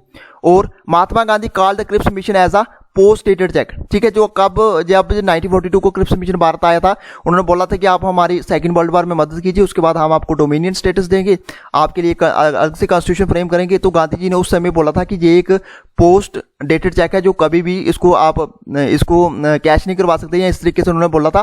तो उन्होंने पोस्ट डेटेड चेक का इसको नाम दिया था महात्मा गांधी जी के द्वारा। किसको दिया था? क्रिप्स मिशन को। मिड टर्म गवर्नमेंट के आज हम करेंगे वन लाइनर क्वेश्चन। सो आज का क्वेश्चन नंबर फर्स्ट रहेगा, which parliamentary mission party was constituted by British PM Clement Attlee for dialogue with Indian leaders। तो इसमें आपने पार्लियामेंट्री मिशन पार्टी के बारे में बताना जिसको कंस्टिट्यूट किया गया था ब्रिटिश पीएम के द्वारा for dialogue with Indian leaders. So answer बनेगा जहाँ पे कैबिनेट मिशन, जो आपके लिए इंपॉर्टेंट है। नेक्स्ट हम कवर करते जाएंगे इसके जितने भी क्वेश्चंस बनेंगे। When did the cabinet mission reached India. अब कैबिनेट मिशन भारत में कब आया था? सो आंसर बनेगा आपका 24 मार्च 1946, ठीक है। तो 24 मार्च 1946 को कैबिनेट मिशन भारत में आया था। अब जहाँ पे देख सकते हैं कैबिनेट मिशन इंडिया के अंदर आता है 1946 के दौरान, in order to discuss the transfer of power, जिसमें पावर्स को ट्रांसफर किया जाएगा फ्रॉम ब्रिटिश गवर्नमेंट से लेके इंडियन पॉलिटिकल लीडरशिप, ठीक है, with the aim of preserving India's unity and granting its independence. तो जहाँ पे कैबिनेट मिशन का मेन मकसद यही था, 1946 के अंदर आता है। इसके अकॉर्डिंगली जहाँ पे इसको क्या डिस्कस किया गया, ट्रांसफर ऑफ पावर को डिस्कस किया गया, जो ब्रिटिश गवर्नमेंट से किसको ट्रांसफर की जाएंगी, इंडियन पॉलिटिकल लीडरशिप में, with the aim of preserving Indian unity and granting its independence. Formed that the initiative of Clement Attlee PM of UK समिति mission contained as a and its member. अब इसमें member कौन कौन से थे, Lord Pethick Lawrence थे जो secretary of state थे, secretary of state for India थे, सर स्टैफर्ड क्रिप्स प्रेसिडेंट थे बोर्ड ऑफ ट्रेड के, और AB अलेक्जेंडर फर्स्ट जो लॉर्ड थे एडमिरल्टी के, जे पर्सन थे इसमें इन्वॉल्व थे, ठीक है। तो ये आप देख सकते हैं डेट्स, कैबिनेट मिशंस के ऊपर क्वेश्चन पूछे जाते हैं। नेक्स्ट क्वेश्चन की बात करें, who was chairman of INC at the time of arrival of cabinet mission. जहाँ पे INC का मीनिंग ये है इंडियन नेशनल कांग्रेस, तो इंडियन नेशनल कांग्रेस के चेयरमैन कौन थे जब भारत के अंदर कैबिनेट मिशन आता है? सो आंसर बनेगा आपका मौलाना अबुल कलाम आज़ाद, मौलाना अबुल कलाम आज़ाद इसका राइट आंसर रहेगा। नेक्स्ट क्वेश्चन की बात करी जाए, who was viceroy of India at arrival of cabinet mission. तो जब कैबिनेट मिशन भारत के अंदर आया है तो आता है तो उस समय कौन था वाइसराय? सो आंसर बनेगा आपका Lord Wavell, Lord Wavell is the right answer. Next question की बात की जाए, which Congress leader fully supported the cabinet mission. आप कौन से कांग्रेस लीडर जो थे जिन्होंने फुली सपोर्ट किया गया था, उनके द्वारा सपोर्ट किया गया था कैबिनेट मिशन को? सो आंसर बनेगा महात्मा गांधी, महात्मा गांधी जी के द्वारा फुली सपोर्ट किया गया था कैबिनेट मिशन को। अब जहाँ पे कुछ प्रोविजन है कैबिनेट मिशन के, उनको हम डिस्कस करेंगे। सबसे पहले इनका मेन मकसद क्या था, मेन ऑब्जेक्टिव क्या था? Unity among Indians must be maintained. उसके साथ demand of Pakistan bye Muslim league, Muslim league की डिमांड थी पाकिस्तान की, शुड बी रिजेक्टेड, उसको रिजेक्ट करना चाहिए। उसके साथ साथ India will be a union in which British state and princely state will be included, ठीक है। तो ये कुछ एक प्रोविजन थे कैबिनेट मिशन के। उसके साथ साथ constituent assembly will be formed, उसको बनाया जाएगा, in which representation of state legislative assembly and princely state will be included. इसमें क्या होगा, स्टेट लेजिस्लेटिव असेंबली और प्रिंसली स्टेट्स को भी इंक्लूड किया जाएगा, ठीक है। अब कुछ पॉइंट्स को हम डिस्कस करेंगे। सबसे पहले यहाँ पे क्वेश्चंस के बारे में डिस्कशन करते हैं। When and the direct action day was launched by Muslim League after accepting cabinet mission plan। तो कब जो है डायरेक्ट एक्शन डे उसको लॉन्च किया गया मुस्लिम लीग के द्वारा after accepting cabinet mission plan? सो आंसर बनेगा आपका 16 अगस्त 1946, 16 अगस्त 1946 इसका राइट आंसर बनेगा। अब जहाँ पे डायरेक्ट एक्शन डे क्या है इसके बारे में हम डिस्कशन करेंगे। देखिए, मुस्लिम लीग काउंसिल के द्वारा प्रोक्लेम्ड किया गया 16 अगस्त 1946 को direct action day in order to, इसका मेन मकसद क्या था कि डिमांड रखी गई जहाँ पे सेपरेट मुस्लिम्स के लिए, होमलैंड के लिए after the British left the Indian सब कॉन्टिनेंट, ठीक है। जहाँ पे सेपरेटली क्या की मांग की गई कि हमें एक हमारी कंट्री अलग से होनी चाहिए ताकि उसमें जितनी भी पॉपुलेशन हो या जितनी मेजॉरिटी हो वो सारी की सारी मुस्लिम होनी चाहिए। Their main aim was to attain in different country with the Muslim majority. इनका मेन एम यही था कि जो क्या करना, अटेन करनी है different country with the Muslim majority, ठीक है। तो डायरेक्ट एक्शन डे में बहुत सारा इसमें काफ़ी ज़्यादा दंगे फसाद जो है आपको देखने को मिले थे। तो इसमें आप देख सकते हैं डायरेक्ट एक्शन डे, इसकी डेट आपको ज़्यादा होनी चाहिए 16 अगस्त 1946 जो है डायरेक्ट एक्शन डे, इस दिन इसको इस दिन ये फोर्स में आया था, ठीक है। तो ये आप देख सकते हैं। उसके बाद when and where and when did Gandhi ji visit the riots hits areas in order to restore peace and communal harmony. तो जहाँ पे काफ़ी ज़्यादा दंगे फसाद होते हैं, ठीक है, दंगे फसाद होते हैं, उसके बाद गांधी जी जहाँ पे विजिट करते हैं, जहाँ पे दंगे फसाद होते हैं, जिन एरियाज में दंगे फसाद होते हैं, किसके लिए? To restore and peace communal harmony. तो आंसर बनेगा जहाँ पे नौकोली। नौकोली ये एक आजकल प्रेजेंट कहाँ पे है, ये प्लेस आपको बांग्लादेश के अंदर देखने को मिलेगा। 1946 के अंदर ही गांधी जी जहाँ पे विजिट करते हैं। कुछ और क्वेश्चंस की बात की जाए, which title was given to Gandhi ji by Lord Mountbatten after seeing his discretion and courage, ठीक है। तो उनकी करेज, गांधी जी की करेज और डिस्क्रिशन देखने के बाद लॉर्ड माउंटबेटन के द्वारा गांधी जी को कौन सा टाइटल दिया गया? सो आंसर बनेगा आपका one man boundary, one man boundary is the right answer. Next question की बात की जाए, on the basis of provision of which mission the constituent assembly was formed. आपको किस प्रोविजन के बेसिस के ऊपर जो है जो मिशन था, अगर बात करें कॉन्स्टिट्यूएंट असेंबली को बनाया गया, सो आंसर बनेगा आपका कैबिनेट मिशन। कैबिनेट मिशन कौन सा? 1946। नेक्स्ट क्वेश्चन की बात की जाए, when first session of constituent assembly was held, तो ये कब हुआ था? ये हुआ था 9 दिसंबर 1946 को, ठीक है।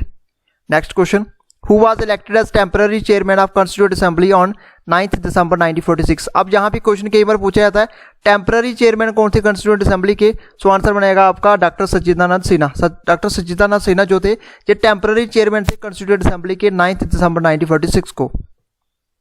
कुछ और क्वेश्चंस की बात करते हैं। अब यहाँ पे देख सकते हैं कॉन्स्टिट्यूएंट असेंबली जो इलेक्शंस हुए थे अगस्त 1946 के अंदर। इसके अकॉर्डिंगली कैबिनेट मिशन प्लान में कितनी यहाँ पे सीट्स थी, cabinet mission plan for 296 seats, originally ये कितनी थी 389, जिसमें प्रोविंशियल सीट कितनी थी 292 थी, सीट्स ऑफ प्रिंसली स्टेट कितनी थी 93 थी, और seats of chief commissioner provinces कितनी थी, ये थी 4, ठीक है। उसके साथ यहाँ पे देख सकते हैं विनिंग सीट्स डिस्ट्रीब्यूशन जो थी, या इस तरीके से जो सीटें जीती गई, आईएनसी ने जहाँ पे 208 सीटें जीती 208, मुस्लिम लीग के द्वारा 73 सीट्स जीती गई, और इंडिपेंडेंट जो अदर्स के द्वारा 15 सीट्स को जीता गया, ठीक है।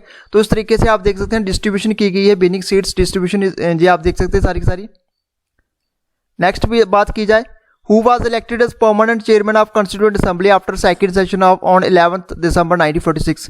आप देखिए 9 दिसंबर को जो सेशन होता है, ठीक है, उस सेशन के अकॉर्डिंगली कॉन्स्टिट्यूएंट असेंबली का जो सेशन होता है उसमें जो टेम्पररी चेयरमैन बनाए गए थे वो थे डॉक्टर सच्चिदानंद सिन्हा। अब यहाँ पे परमानेंट चेयरमैन की बात की जाए तो परमानेंट चेयरमैन थे, कौन थे? परमानेंट चेयरमैन थे डॉक्टर राजेंद्र प्रसाद। ये आंसर बनेगा आपका, काफी इंपॉर्टेंट है, ठीक है। टेम्पररी और परमानेंट के बारे में क्वेश्चन बहुत बार एग्जाम में पूछे जाते हैं।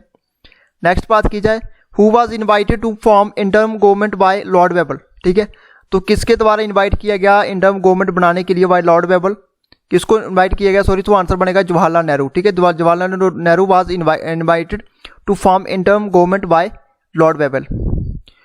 Who were elected as a vice president of the constituent assembly, तो वाइस प्रेसिडेंट के बारे में जहां पे बात की गई है, सो आंसर बनेगा HC Mukherjee and BT Krishnamachari, ठीक है। तो जहां पे ये इलेक्टेड किए गए थे वाइस प्रेसिडेंट कॉन्स्टिट्यूएंट असेंबली के। नेक्स्ट बात की जाए, when did the 5 member of Muslim League including Liaquat Ali participated in constituent assembly, so answer बनेगा आपका 26 अक्टूबर 1946, ठीक है। तो 5 member of Muslim League including Liaquat Ali इन्होंने पार्टिसिपेट किया था कॉन्स्टिट्यूएंट असेंबली की अगर बात करें तो 26 अक्टूबर 1946। Who was appointed as a constitutional advisor of Constituent Assembly? Constitutional adviser के ऊपर क्वेश्चन बहुत बार पूछा था, सो आंसर बनेगा आपका BN राव, ठीक है। तो फ्रेंड्स ये थे आज के कुछ important questions cabinet mission constituent assembly और फॉर्मेशन ऑफ इंटर्म गवर्नमेंट के कुछ एक इंपॉर्टेंट वन लाइनर क्वेश्चंस जो आपके एग्जाम ओरिएंटेड एग्जाम में क्वेश्चन पूछे जाते हैं। तो ये था फ्रेंड्स आज का हमारा वीडियो। कैसा लगा वीडियो कमेंट बॉक्स में जरूर बताइएगा। वीडियो अच्छा लगा तो वीडियो को लाइक कीजिए, शेयर कीजिए और सब्सक्राइब कीजिए हमारे यूट्यूब चैनल को। Thank you friends, good bye and take care. So thanks for watching this video. इस वीडियो को ज़्यादा से ज़्यादा लाइक करें, शेयर करें और सब्सक्राइब करें हमारे यूट्यूब चैनल को। तो जितने भी इंपॉर्टेंट वीडियोस होंगे वो आने वाले वीडियोस में हम कवर करते जाएंगे। तो आज का जो हमारा सेशन यही है, इसमें हमने जितने भी क्वेश्चंस बनते थे मॉडर्न हिस्ट्री को, उनको हमने सभी क्वेश्चंस को MCQ और वन लाइनर की फॉर्म में इसको हमने कवर कर दिया है। तो thanks for watching this video once again, thank you.